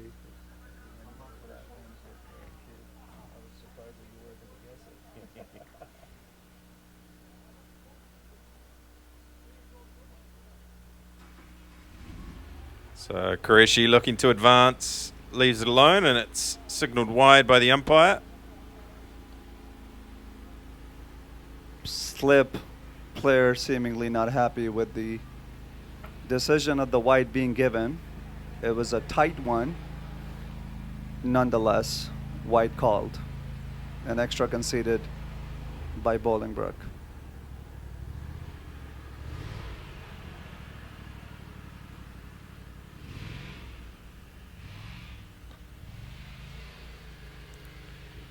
This time just played to the man. Extra cover. Again, no run. So Qureshi just looking to play himself in. Shahir at the other end looking to smack the cover off the ball every chance he gets.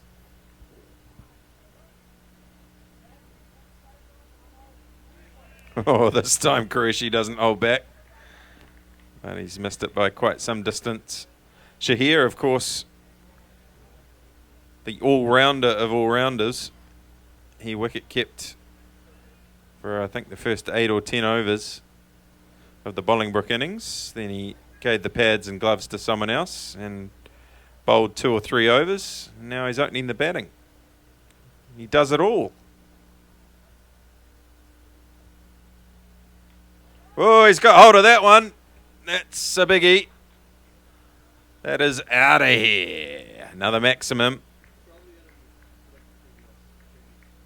Really? I think so. That's true. You do know your cricket. I'll give you that. Jamie, a bit of a local trivia. Salman being a prominent tape tennis player, like I was speaking to you earlier in the day. There we go. I've got privilege to captain him in this school's parking lot that we play in, and he's been able to connect many for sixes and subjected the tape balls to be lost. Well, he just got smacked for a 6 himself, and they're still trying to find the ball, so perhaps getting a bit of his own medicine. Indeed. So 42 for 1 the score. The Incredibles certainly keeping up with the run rate required, no problems at all. As you mentioned, Rick, their only concern will be if they lose a few wickets. But so far all going to plan. And like I mentioned, a fantastic example of the amount of talent, cricketing talent, that is available in this area of the country. And it's a great opportunity for cricket folk from all around the US and even all around the world as this time the ball sneaks through the batsman's legs. I'm not sure what the appeal was for because he clearly missed it by quite some distance. But a good delivery nonetheless. Qureshi getting himself into a bit of a tangle there. Speaking of the talent, Jamie, it's, I think, quite incredible given the fact that this region, due to the weather, gets really limited exposure to being able to play outside. We have good 3 to 4 month season, and you being obviously from the East Coast can speak to that. And given what this region has been able to produce in terms of the talent with the limited exposure to be able to play outside actually speaks volume of the hard work and the talent. Yeah, you're absolutely right. And yeah, it's like I was saying, this live stream means that players, people from all over the country and perhaps even all over the world can have a good look at the talent on display. So welcome to those of you who are watching this live stream. It's a pleasure having you.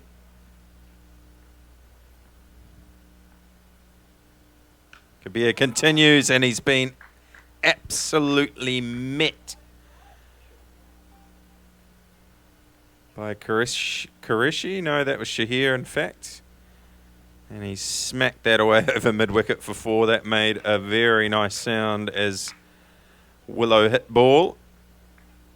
And there was only ever going to be one result there.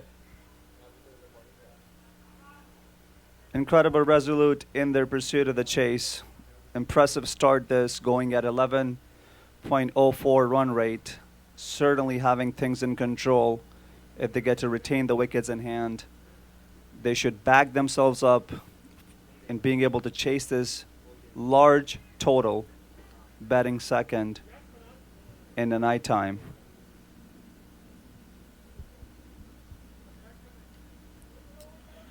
So Kabir under pressure again early in his over, like he was his last over, and we know how he bounced back on that particular occasion. And a good follow-up ball, but it's run off the face down to third man. A good show of sportsmanship between the two teams there. Bowler and batsman shaking hands on a couple of occasions. That's the batsman suggesting, yeah, that was a good follow-up ball. You can have that one. Good camaraderie between the local teams.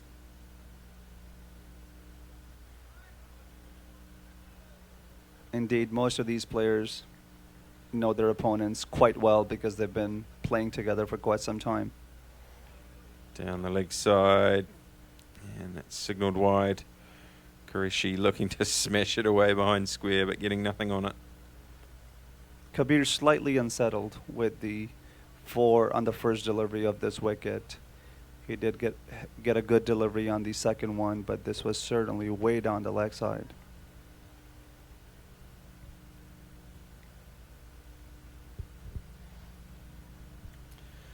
So Qureshi has faced 5 deliveries. He's only got 1 scoring shot. He's at a 6, and the rest have all been dots.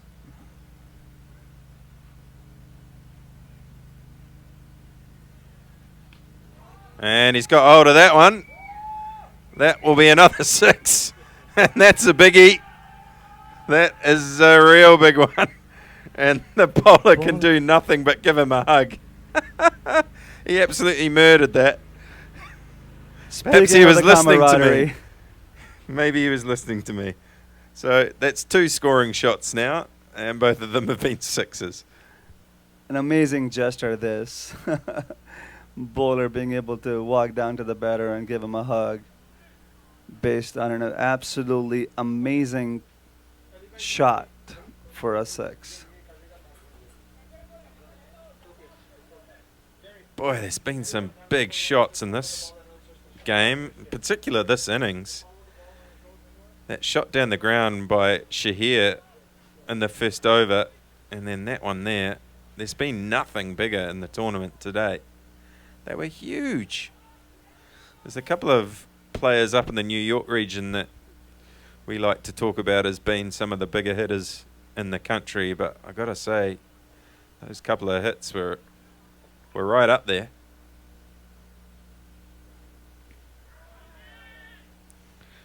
And again, a good follow-up delivery. This is a good little battle within a battle here between Kabir and the Incredibles batsman. He's taken one key wicket already, but he's going at well over 10 and over. And the Incredibles have got the required rate down to a very manageable 8.4. And he steps across his stumps. Well played. Will it get to the fence? In fact, I think it has. So another boundary. And Qureshi finally hits something other than a 6. And it's a 4. He might be a bit disappointed with that. And he moves on to 16. Still one delivery left in this over. It's been an expensive one. 16 runs from it already. Great intent by Incredibles going at the 12 and over. And the loss of 1 wicket, this top order batting display has been quite impressive. Yeah, they're certainly showing no fear.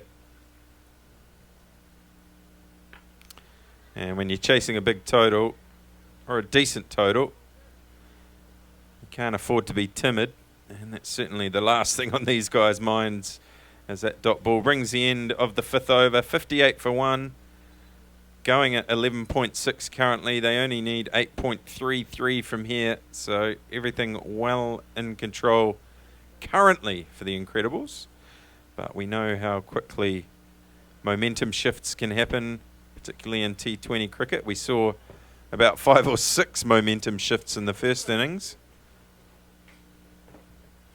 A little bit of do effect and factor fielders with their towels out, trying to make sure that the ball remains dry. Yeah, it can make it tricky for the bowling team, particularly for the spinners trying to grip the ball, trying to grip the seam as we see a bowling change, and it looks like we will see a spin bowler into the attack. It's quite unfortunate, isn't it, on this particular AstroTurf surface, where you really don't get any natural spin from slow bowlers, and if the do factor is in play, then you really don't have anything working for you. No, it really becomes about trying to get your line and length exactly right, and perhaps using variations of speed and flight. But you're right, you're not going to get much turn off an AstroTurf surface, especially when it's got a bit of dew on the surface as well.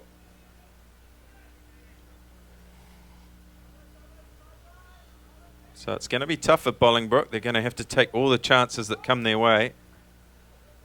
Perhaps a couple of half chances as well. All it takes is a brilliant catch or a brilliant piece of fielding and a run out by someone to just lift the spirits of the team. You know, all of a sudden the momentum will shift, but at this stage it's all Incredibles.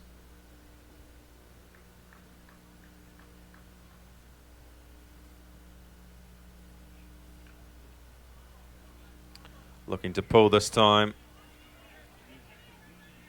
And they just get one where perhaps there was 2 on offer. Should have ran the first one a little bit faster to get a second out of this. But sensible batting nonetheless from Incredibles batters at this stage. They're certainly cruising along at 11 and over and requiring less than a 9 per over. They certainly don't need to be taking any chances at this stage of the game.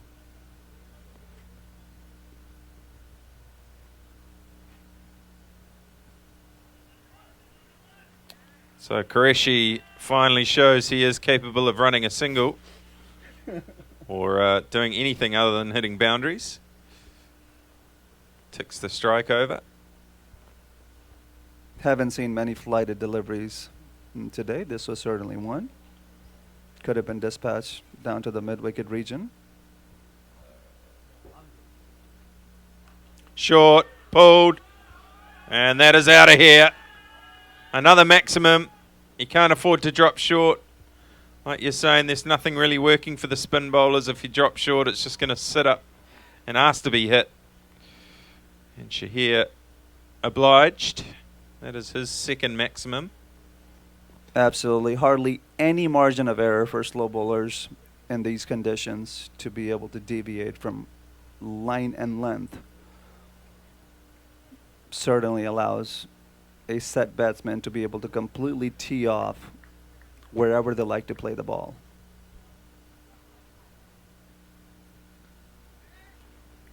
Looked like the googly that time, but it was short outside off.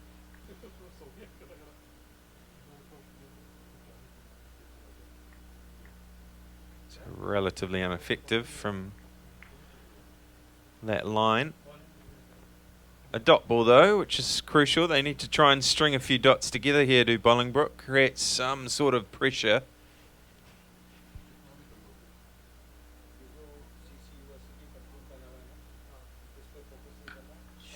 Boom, down the ground, 6 more, over the sight screen.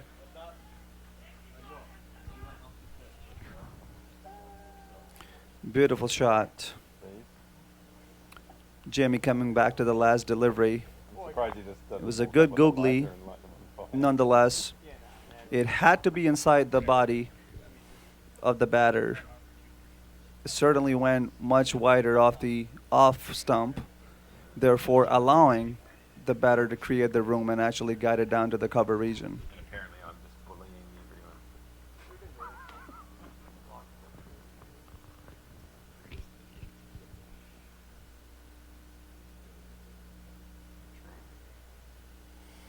Short again, but he gets away with it this time. And that is the end of the over. He probably, well, it was a quicker delivery, so perhaps it was well bowled. Rashid pulling in a freebie on that delivery. Sending went down That's right, the 130-kilometre spin bowl. So that ends another expensive over. 14 runs coming from it. That's the end of the power play. 6 overs gone, 72 for 1. So 12 and over. The first 6, and they now need less than 8 from here to chase down 183 for victory. So we were hoping for a close game. We haven't got it at this stage, but a couple of wickets and anything could happen. Seemingly third game in the row, day 1. The targets have been chased down with quite ease.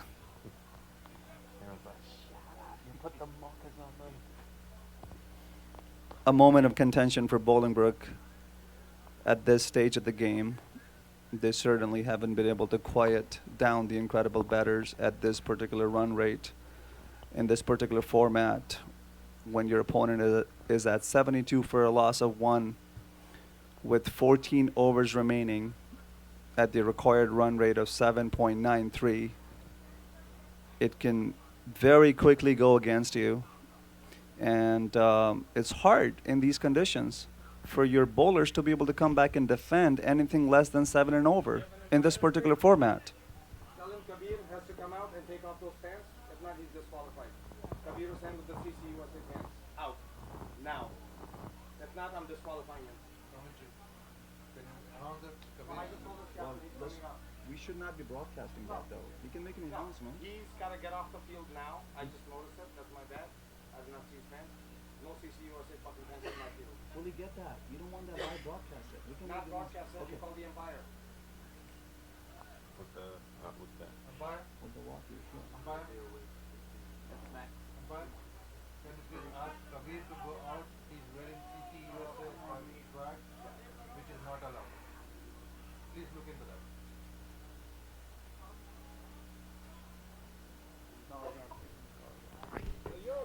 So just a short break for some clothing maintenance. It's like this, one of the players has got a tear in his pants that they're just taping up. Tear on the pants is taping up.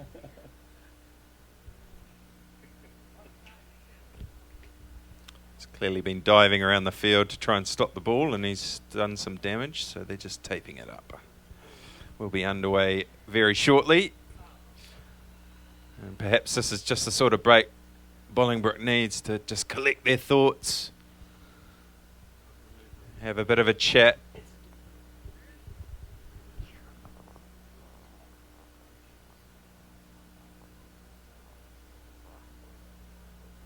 Sometimes that is all that is needed from the bowling unit, to have that interruption, that drink break, a logistical delay that actually pauses the flow of the game for the team that is chasing down, and being able to come back and actually put a stop to the flow of the run against the play. They're in the tournament in New York.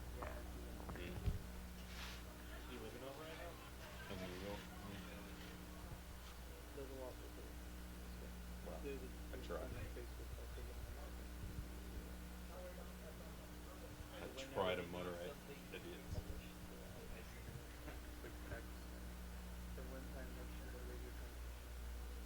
That's right. I should try and do those again. Yeah,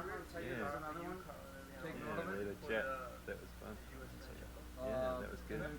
Kamran Sayyed is another one that's got CCUSA fans. But he's not batting yet. Okay. He did. Bolingbrook pointed that out, that he's also wearing it. Gotcha. My fault, I did not notice him. Okay. It's not allowed.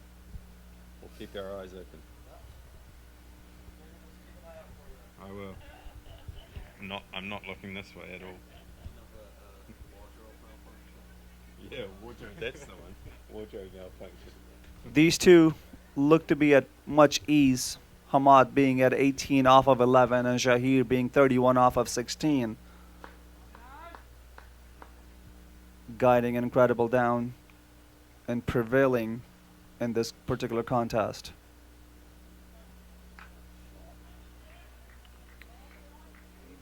Oh, there was no fielder out there. I thought there was a fielder for a minute, but it was in fact one of the players waiting to bat. So he doesn't count. That's another boundary. Minhaj is the new bowler, and he's been treated to some of the same treatment that everyone else has been getting. Shahir all too easily seems to have raced away to 35. Overpitched this time, lucky to get away with it. No fielder had an opportunity to move an inch on the last delivery for a 4. Slashed and slashed hard into the cover region. Short this time, slapped away again, but this time there is a fielder able to cut it off, so it keeps the scoring to 1. 78 now for 1. And all of a sudden it's all become a little bit pedestrian. The rate required is very manageable at 7.8. No need to go for the big shots, although my gut tells me that they're not going to bother stopping going for the big shots. And that's another ridiculous 6. It has gone an absolute mile.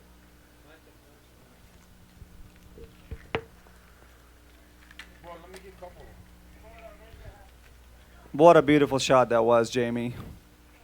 Played with such authority. Time to perfection.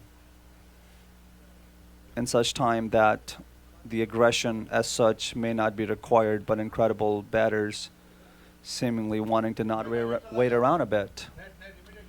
Absolutely, and we might need to call for the torches, because the players are out there in the bush trying to find that ball. They may need some torches. It's pretty dark beyond the lights, and I'm just talking to myself at the moment because the internet's down, but that's cool. We're keeping the spectators in ground entertained, Jamie. There you go. Nonetheless. Just wondering, this Hamid Qureshi fella, does he not like running? Because he just doesn't even bother running. He just smacks it out of the park every chance he gets. Reminding you of Inzi. There you go. Don't talk to me about Inzi. I'm still mad at him for the 92 World Cup. Particularly the semi-final That's the one. against the Kiwis. That's the one. Those were the days when the batters came out without the helmet, Jamie, wasn't it? Yeah, it certainly was. It was the first World Cup where they had coloured clothing too. Still my favourite one-day uniforms of all time. 92 World Cup. Kiwis' outfit had been really well designed. Well, Black all the and teams grey. had those nice rainbow colours on the shoulders, if you remember. Yes, indeed. But it was the Kerry Packer that started the colored outfits. Yeah, he did. World Series cricket back in the day. So another break. It's not a wardrobe malfunction this time. It's a Hamid Qureshi malfunction. He keeps hitting the ball too far. New balls being taken into the field as a result of the lost ball from that wonderful shot being played by Shahir.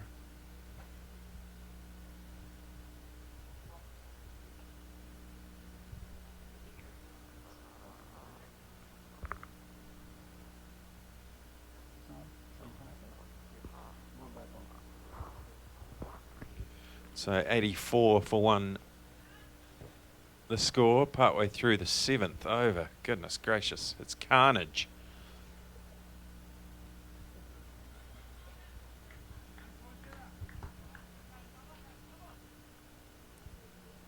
Good chase this under lights, Jamie.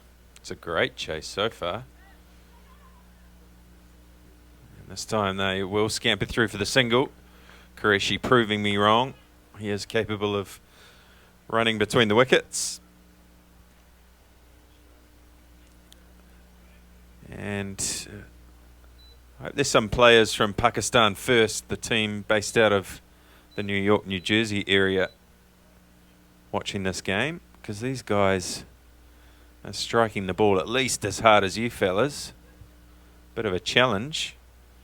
See if you can hit some sixes as big as this guy, Hamid Qureshi. Boy, oh boy, he's not the biggest guy either, but he packs a punch. Draft them in, Jamie. You seem to know a few people up in the East Coast in this circuit. I know some people. So 7 overs gone, 85 for 1. They're scoring at over 12s.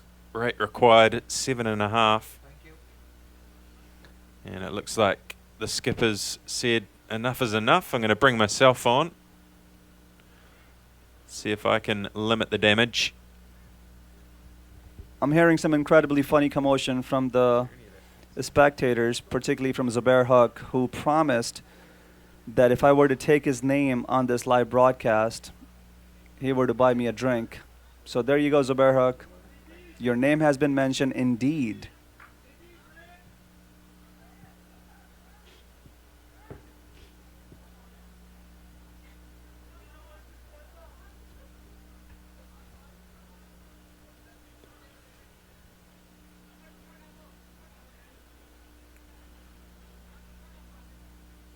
All right, so back to the cricket. Qureshi using his crease well, dancing all over the place. But more importantly, getting himself in position to play the ball well, getting behind the line. Waiting for the ball to be in his area where he can look to launch it over the leg side again. Like that. Has he found a gap? Oh, he's found a gap right through the player's legs. And that's gone for 4. So a mistake by the man in the deep. That certainly doesn't help when you're trying to defend a total. Given the carnage that we have seen in this chase, one begs a question in terms of not being able to bring in the seeming fast options, whether it has to do with the available options versus having a strategy that we are somehow going to be able to defend, keeping on slow spin bowlers.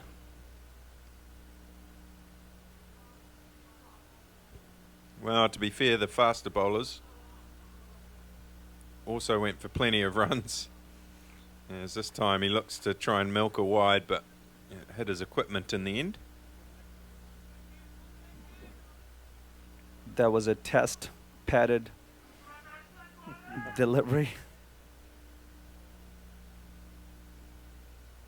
This time slapping it away over the offside. And it's going to pull up short of the boundary. But they're going to look to possibly come back for 3. No, they settle for 2. Qureshi rapidly approaching Shahir's score. He moves on to 31 with that couple. 31 off 17. Shahir 36 off 19. So these guys are going blow for blow at the moment. I reckon they're siding the ball pretty. Oh, he's hit that one pretty well. And another boundary. So the carnage continues. 10 runs off 5 deliveries in this over.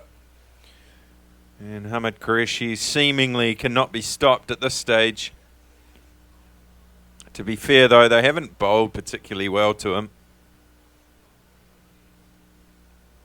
Such a strong onside player. Short Hamid again. Qureshi. Pulled again. He'll get at least 1. Turns quickly, coming back for the second. Makes it comfortably. Intent was there from the get-go. The first run was actually ran pretty aggressively.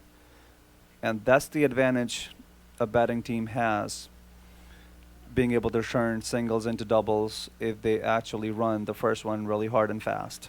Unfortunately, they made a mistake because that one was 1 short again. So they've run 2 but only scored 1 because one of them forgot to get their bat behind the line. And I cannot believe how many times that has happened today. I thought that was like under 5 cricket. It's where that sort of thing happened. I've never seen it happen so many times with adults. There's a big white line painted on the ground. All you need to do is put your bat past that line. I thought it was pretty simple. Absolutely. It's actually quite funny indeed that this has actually happened perhaps 4 or 5 times today. Something you don't expect in professional league cricket, like you mentioned, as opposed to street cricket when you're playing amongst the kids. Who is on strike? Shahid, right?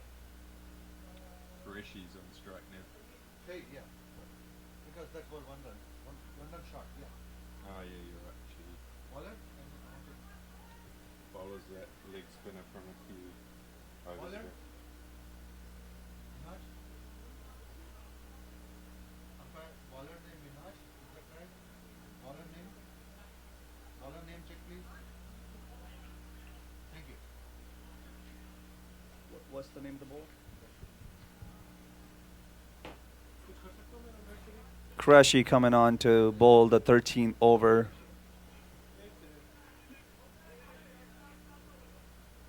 Trying to stop the incredible run flow from Incredibles in hopes of being able to defend this game against 2 very well set batsmen of Incredibles in Hamad and Shahir. So another minor wardrobe malfunction. This time at long on.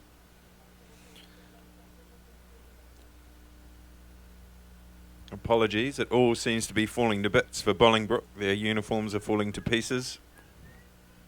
Nothing to the extent of the Super Bowl mid-time wardrobe malfunction, nonetheless, causing us quite a bit of a delay. So Shahir finally on strike. It seems like he hasn't faced the ball for about 3 overs. This time the wrong in. A little bit of turn this time. Looking to give himself room, but the ball followed him. Well bowled from Rashid.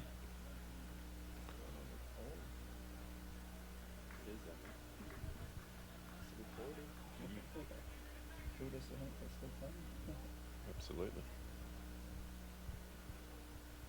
This time, big shot. That's huge.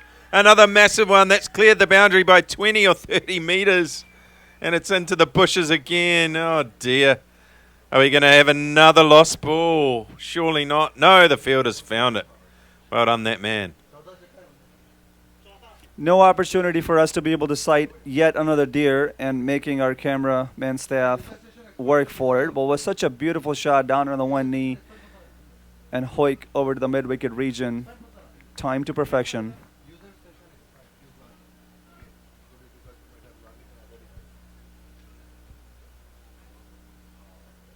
So 102 for one now. Oh, he's gone over the offside this time. 6 more. Beauty. That was a huge shot. And he's rapidly approaching 50. Such as the exposure being out there in the middle and being able to side the ball. I don't think this was out of the middle, but it was timed just enough to be able to have the ball travel. Well, it was quite wide. He really had to reach to get it. So he's hit it very well.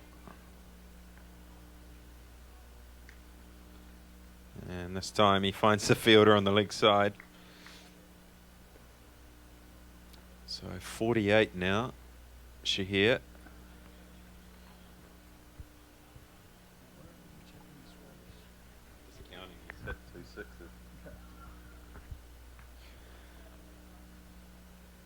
Oh, and a possible chance that a stumping goes begging.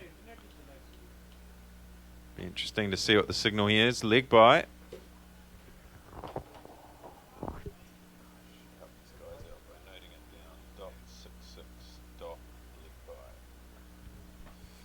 So last ball of this, the 9th over, coming up. Qureshi on strike now. Yep.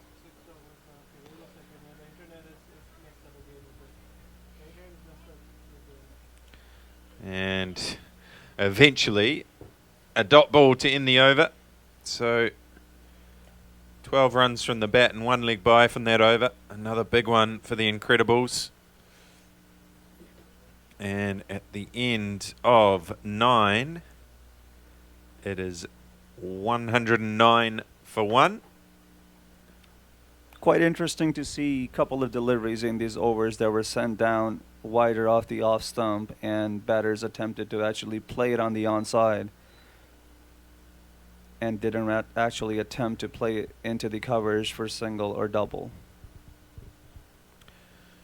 Well, at this stage, they're so far ahead of the game, they're just toying with the bowlers.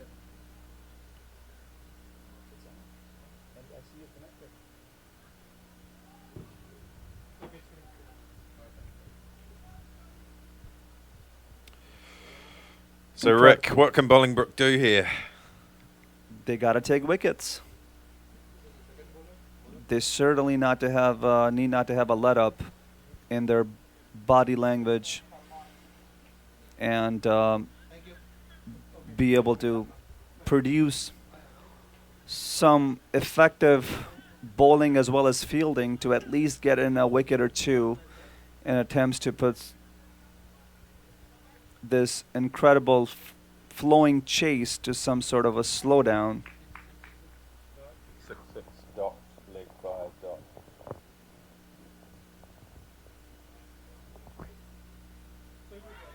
Oh, that's a good ball, and I think that's actually hit the stumps. But it was going too slow and didn't remove the bails. Salman. Shahir being incredibly And the first ball was a dot. proactive in the attempt to make sure that the ball wasn't going to dislodge the bails. He was right on top of it and actually did it quite beautifully. No, it's Samir Shahir. So you've given all those runs to the wrong batsman. It wasn't Hamad. They were supposed to go to Shahir. Not the last overs run. Yeah, the last overs, all those runs, those sixes went to the wrong batsman. It Because wasn't Hamad, it was Shahir should be on 49. Remember this two balls? Yeah. Dot.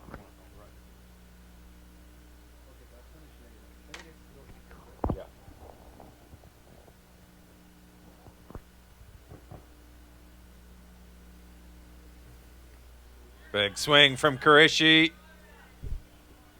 But this time he finds the fielder in the deep, so just a single, and the poor keeper slips over. Straight to the fielder on the mid-wicket for a single, bringing Incredibles chase to 110 for the loss of 1, with 2 deliveries remaining. Solomon. And his over has gone .11.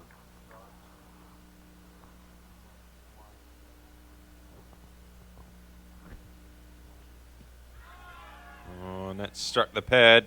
And fielders are slipping all over the place now. The dew has really become a factor.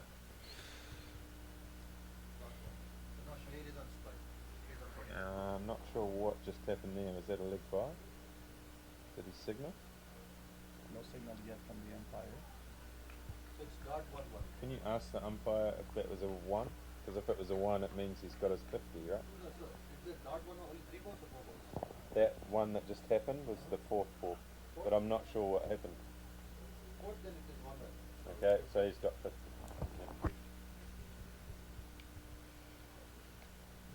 Swung away.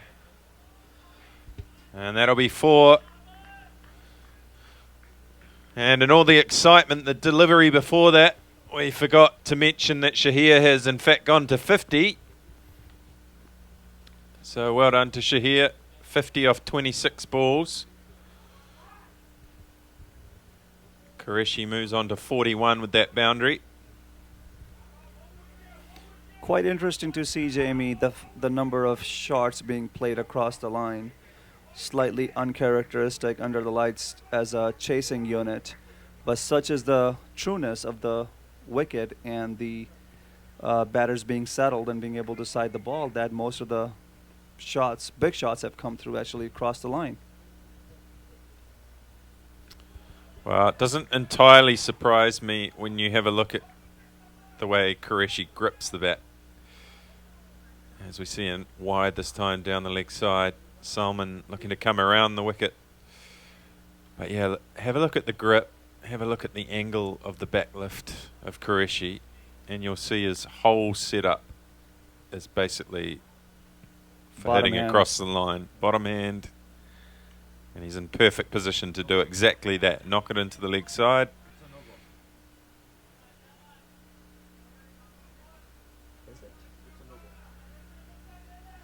And we have no ball, +1, so another costly extra, which means this is going to be a free hit. Not that these guys need any invitation to try and hit boundaries, but that has given Shahir free license.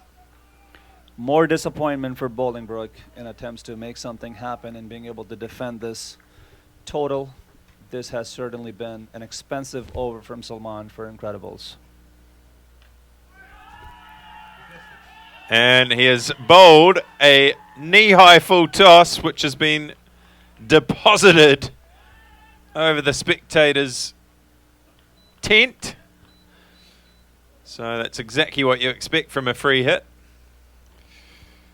So well done to Shahir, takes full advantage, and he moves up to 56. The team up to 125 for 1.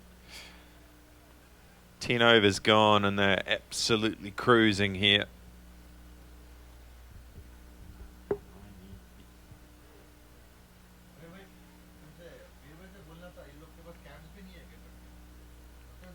Incredibles in an extremely strong and authoritarian position with 125 for only the loss of 1 at the end of 10th over, only requiring 5.8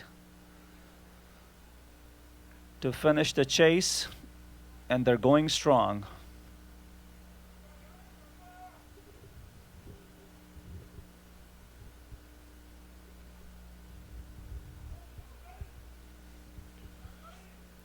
It's all been a little bit too easy for the Incredibles.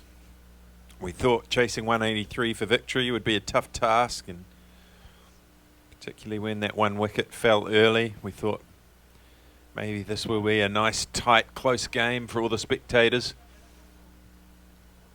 Been a chasing friendly day, Jamie. What It happened has to the been. traditional saying that put a score on the scoreboard and be able to defend it? Well, there you go. Certainly has been chase friendly, and none more so than this game. I mean, the Incredibles are really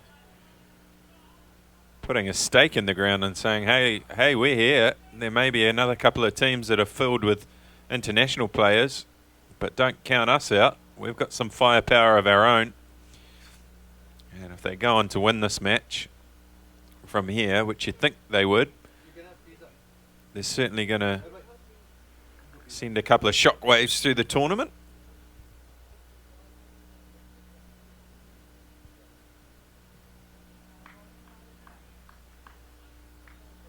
Certainly can't discount a very strong and good batting display, but given the choice that Bolingbrook has had with the slow spinning options, Dew is certainly coming into play.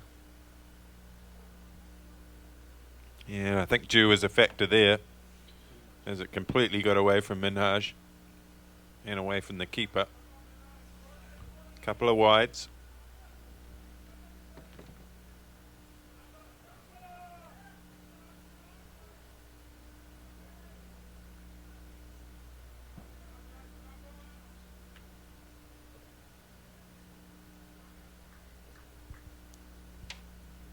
It's 127 for one.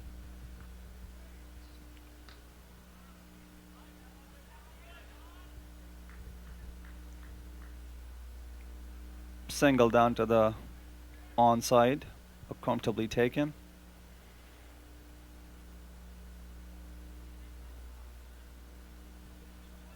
These two set batsmen certainly do not need to do anything extraordinary and take any risk at this stage of the game. The chase is in complete control. Leg stumps is out of the ground. Minhaj strikes. That's what you'd call the commentator's curse, I think. I'll give you that wicket. Just as he's saying, they don't need to take any risks. Big swing across the line from Qureshi, and the inside edge takes the leg stump out of the ground. So a breakthrough for Bolingbrook. Remains to be seen whether it will be too little too late. Little too much, a little too late indeed. I'm just surprised at the stride of the batter in terms of how much he actually walked across the line and exposed his leg stump completely and paid the price of losing his wicket. And we can see a nice close-up of the dew on the grass there. Lovely grass that it is.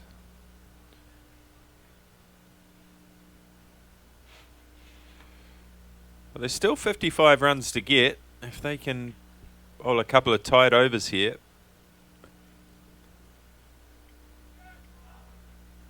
I'm ever the optimist. There's still a chance Bolingbrook could pull themselves back into this match. Speaking of the commentator curse, Jamie, I'm all about making the contest interesting. So nothing would make me happier if this became a close contest. Absolutely.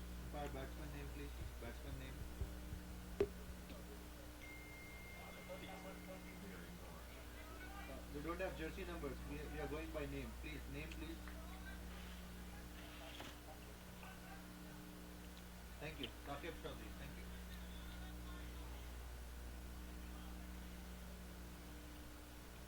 What's the name of the new batter? Saqib, the new batter in. Minhaj continues. Last delivery of his over.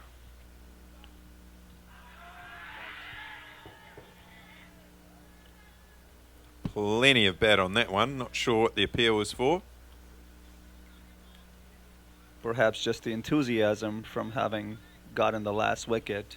Well, it's good. That's what they need.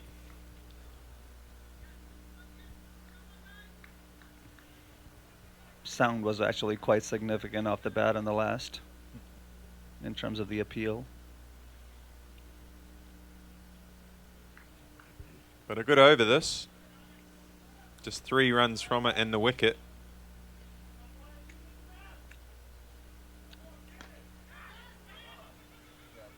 Driving on the up into a gap in the offside. Sakib will get off the mark with a couple. And that ends the 11th over. 130 for 2 at the end of 11.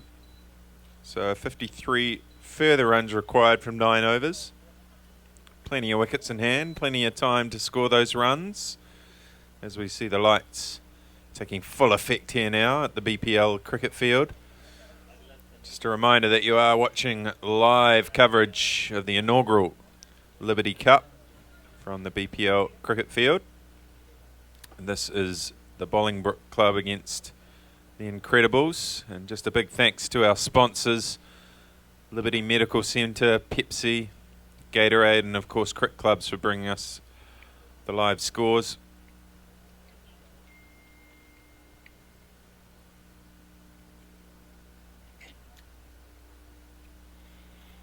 And a shout out to the Bolingbrook's fans and their supporter from the spectators' ground as well as next to the dugout.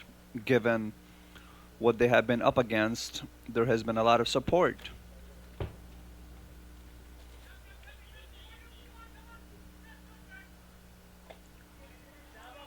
Keeper running all the way down to the fine leg, restricting the second, but the second still happens nonetheless. 3 indeed.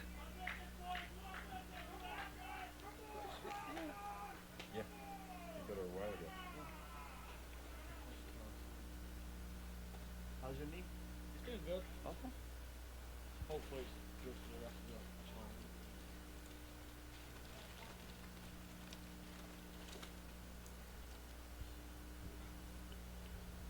the time. So Sakib back down onto strike.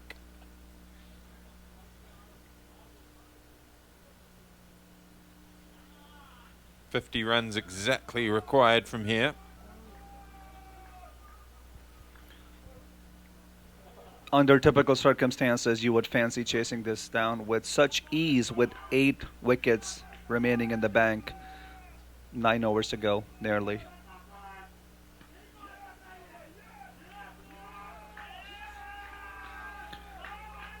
Fans going little crazy after the loss of the last wicket from Incredibles for Bolingbrook. They certainly feel that they have a chance. They're trying to drag their side back into this contest.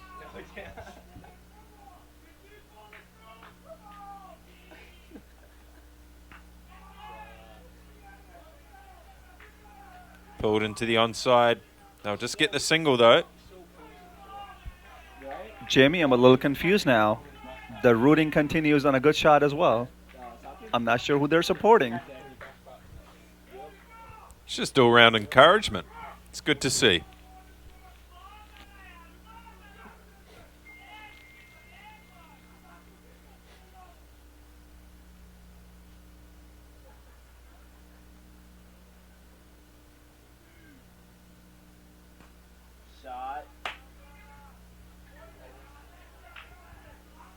Couple of runs into the deep again for Shahir.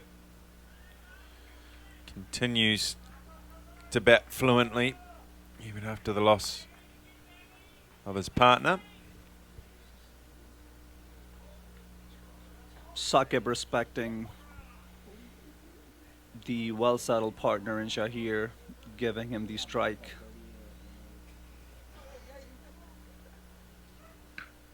Oh my. Beautiful shot. Over to the mid-on for a 6. That is up over the hill. That's another massive 6.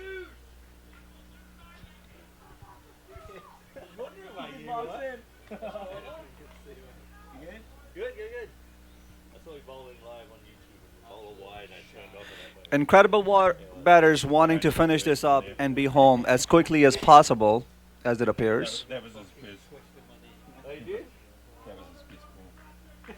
They don't look to be chasing this down in the remaining 8 overs. They look to be chasing this down in the next 4 perhaps. Only 41 to go. Currently at 142.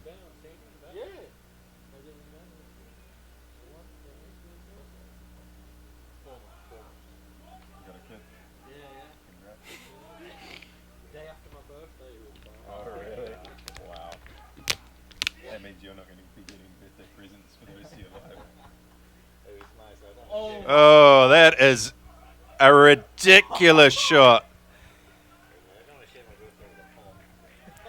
It was off balance, short outside off, and he somehow smashed it over extra cover for 6. And no pace on offer, Jamie. Such a pleasing looking shot off the back foot. For me, Played with that's such an authority. for me that shot of the tournament so far. I'm just going to put that out there. Jamie does like it.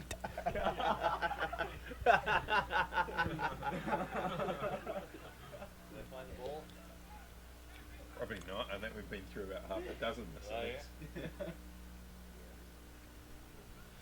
So just another 6. It's all getting a bit boring, really. How about running a single or something?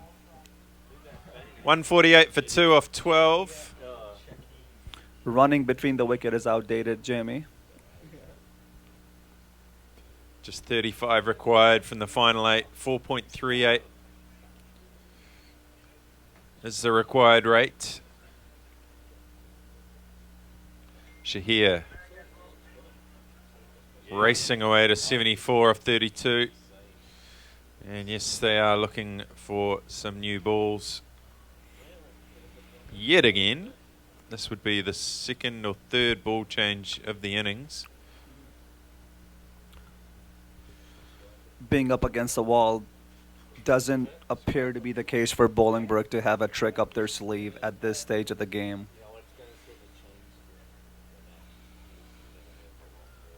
No, they needed to take wickets in bunches, but both occasions that the Incredibles have lost wickets to date, they've only lost 1, and then another partnership is formed.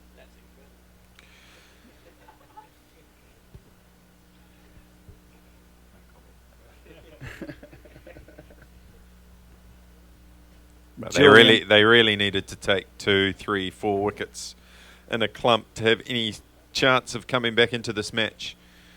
But the Incredibles just haven't let them. And Shahir, who's been there since the start.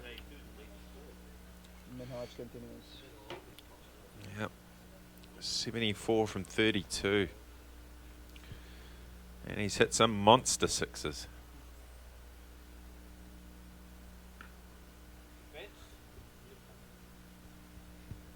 Playing for his average. Just got to get a nice little 15 not out. Yeah. How long you looked over it? Huh? How long you been over there? Coming up 5 years actually. Driven down the ground for a single. Only 34 remaining.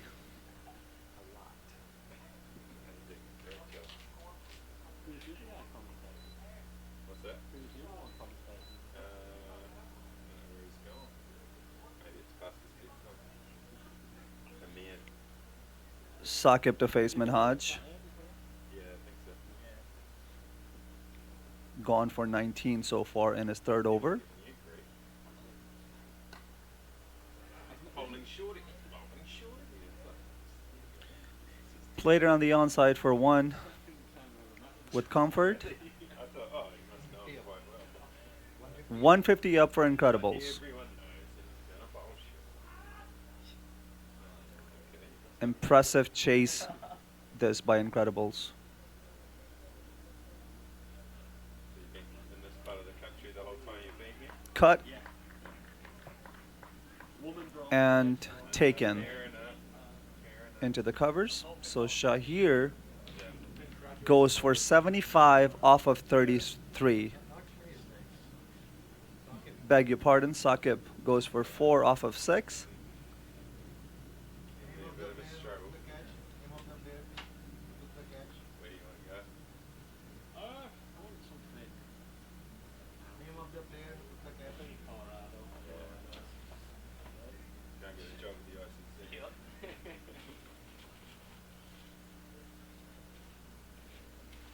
Yeah, but yeah, we've been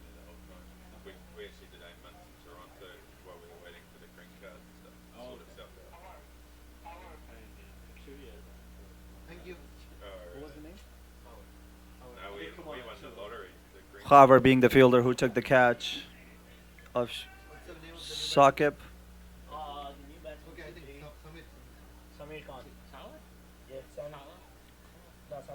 Samir Khan coming in at number 5, where Incredibles only needing 33 off of 7.2 overs at 4.5 required run rate. Not in Manhattan, but just on the other side of Newsburg Bridge.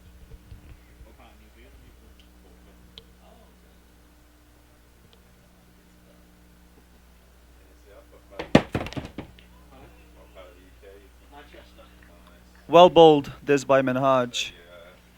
Wider of the off stump, deceiving the batsman. Keeper attempting to go for the stump, finding the batter well inside the crease.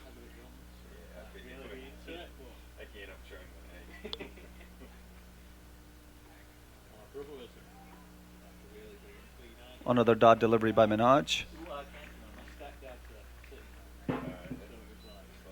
Good comeback from Bolingbrook. Incredibles being at 153 for loss of 3 wickets at the end of 13th over. But they have 0 worries in terms of being able to chase the remaining total, with 7 wickets in hand.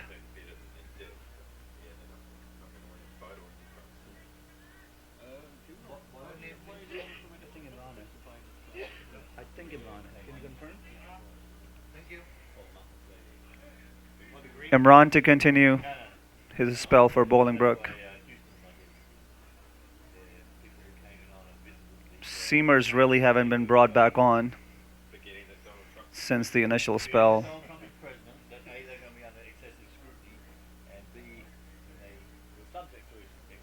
Almost giving an indication that Bolingbrook isn't in the defend.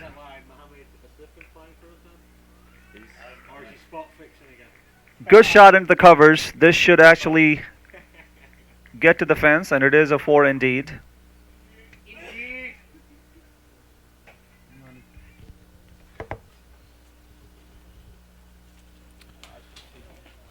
So Shahir moving on to 79. If his partner at the other end manipulates the strike, there's a chance he might be able to get to triple figures.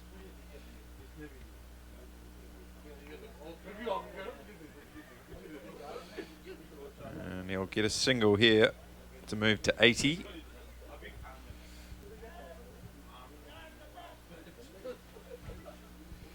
So the only thing working against him really is the number of runs left to score. But if his partner Samir can feed him the strike, then perhaps he'll have a chance. So 28 runs required from 6.4 overs.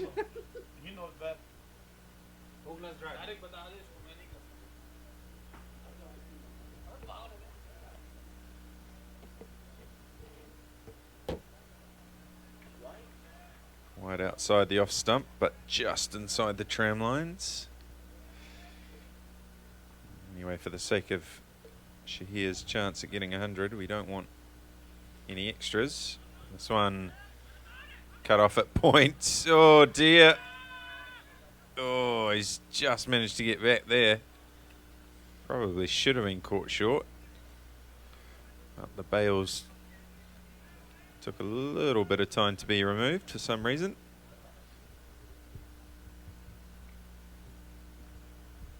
Note for our spectators here and online, Jamie is up off of his seat wanting to get done already after his long delayed travel, and I don't blame him. As this one's whipped away into the leg side, and that'll go for 4, making it even more difficult for his batsman to get to 100.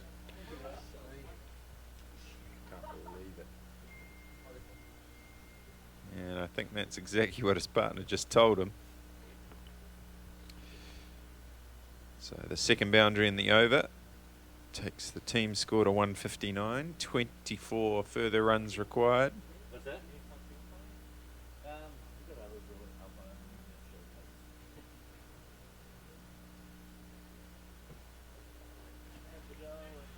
This time played away backward a point. They'll get at least a couple here.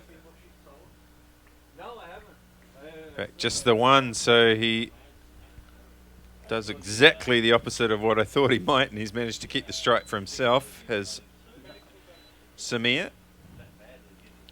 Jamie, given the presumed result here after 3 games today, I believe teams winning the toss tomorrow might actually rethink in terms of what they choose to do. Yeah, good point, because we've had 3 out of 3 win the toss and decide to bat first, and 3 out of 3 will lose the games. So yeah, really good point. But we'll have to wait and see. Cricket captains perhaps not known generally as the most intelligent people in the world. I don't know, I'm just throwing that out there as a cricket captain myself.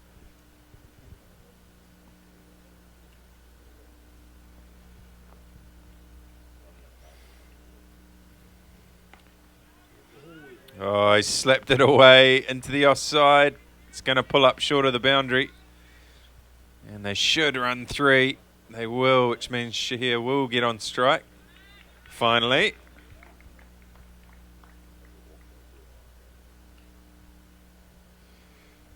So he's going to have to score all of the 20 runs required for victory to get to 100. And Samir should give him that opportunity. He's trying his hardest not to.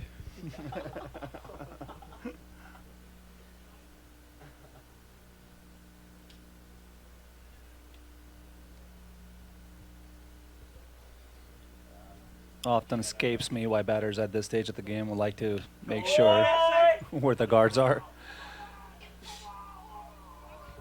Dropped. Well, a chance. In the end, he gets a single. Tough chance of the fielder running around from long off.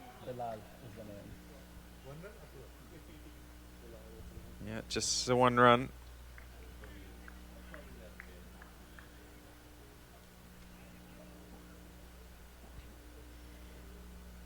It's not so easy to side the ball when you're standing in front of the light.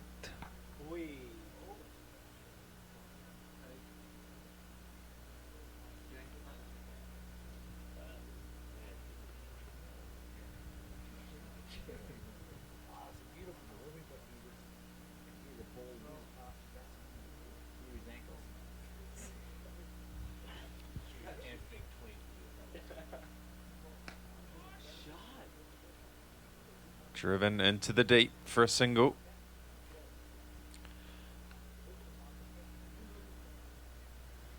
So down to just 18 required now. I was going to say Incredibles making full use of the fees. Taking as much time as possible to finish this chase. Yeah. So another single for Shahir. He moves to 82.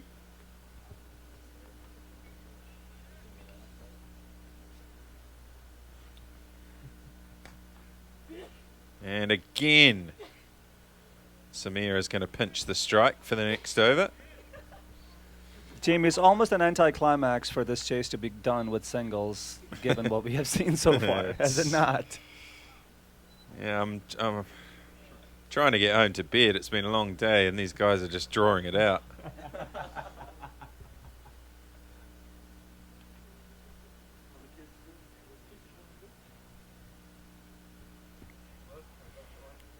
Incredibles keeping everyone intact. The entire support, management, broadcast staff, including obviously the BPL management. The other thing which probably should have come into it from their point of view is the run rate. If they had chased this down in 16, 17 overs, it's going to do a lot for their run rate, their net run rate. Extreme amount of appealing from spectators, none from the bowler or the keeper.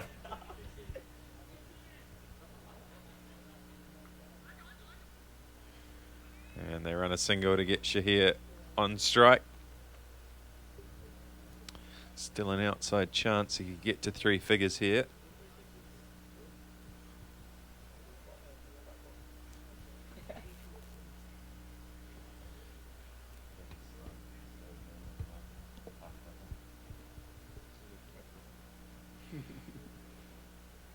That's a biggie. That's a biggie. It's out of here. And we're close to getting home tonight. So less than 10 required now.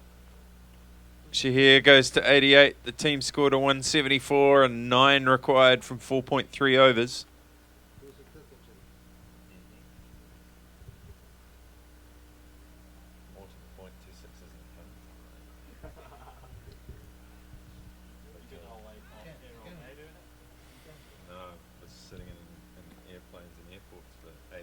Ton on offer for Shahir if he's able to hit 2 sixes in finishing up this chase, and as a result getting a century out of it.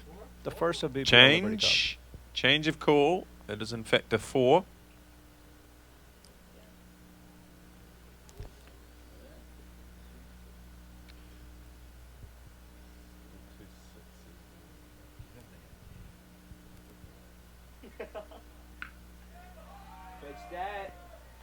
He's got plenty on that. I think that might be a 6. Moves on to 92.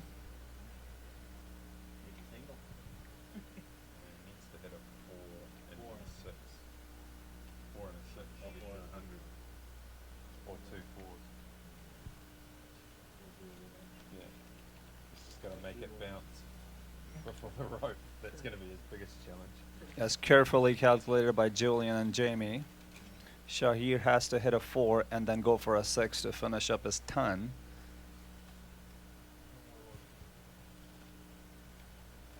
This ball has got to be a 4. Oh, yeah. What a sound did that make? Well, he's robbed himself of the opportunity of getting 100, but he's finished the game in style. Well done, Shahir. 98, not out. Now 40 deliveries, and his team, the Incredibles, has absolutely romped to victory here. They've chased down 183, or the 183 that was required. They've got to 184 for 3 of just 15.5 overs, and that is a comprehensive victory. And you said it, Rick, we've seen 3 teams win the toss, decide to bat first, and then they've had their scores chased down with absolute ease. Clinical chase with such an authority. Incredibles to me never seem to be out of being able to chase this down. From the get-go, they were up for the task, and they did it in a style. They only lost 3 wickets, and their batters went for big shots, taking their team to the finish line with such ease. Well, let's have a look at the batting scorecard, and there we go. Shahir not out. He was there from the start. He faced the first ball. 98 from 40. Cameron, a little bit of a cameo at the start. He was the first wicket to fall. He got 22 of 10. Hamid Qureshi, he got 42 of 27. Fantastic partnership between him and Shahir. That was the partnership that really broke the back of the Bolingbrook team. And then for the Bolingbrook bowlers, not much to write home about really. Minhaj, the pick of the bowlers by far, 2 for 27 from his 4. The rest of them all went for plenty of runs. There were plenty of extras as well. And really it's probably a performance to forget for Bolingbrook. On their home field, they've been absolutely taken to the cleaners by the Incredibles. And the Incredibles, well, like I said, they put a real stake in the ground and said, hey, look, we may not have the big names that some of the other teams have got, but we're here to compete, and we're going to be a force to be reckoned with in this tournament. For Bolingbrook, they will certainly look to bounce back in their next couple of matches. But for now, we will leave you with, well, we will leave you with thanks from our sponsors, Liberty Medical Centre, Pepsi, Gatorade, and of course Cricket Clubs. Thanks to all of those organisations for their support of this, the inaugural Liberty Cup T20 tournament from BPL Cricket Field in Illinois. And we will be back tomorrow with more exciting cricket from the BPL Cricket Field. So please join us live on YouTube, and if you are in the area, make sure you get down to the ground because it's fantastic viewing.